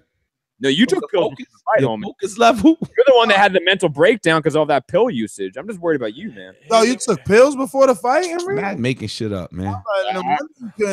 He took Nas X. Yo, I'm out, man. We were supposed to leave, man. We were supposed to leave. Deuces. Yo, Matt versus Casual at a catchweight.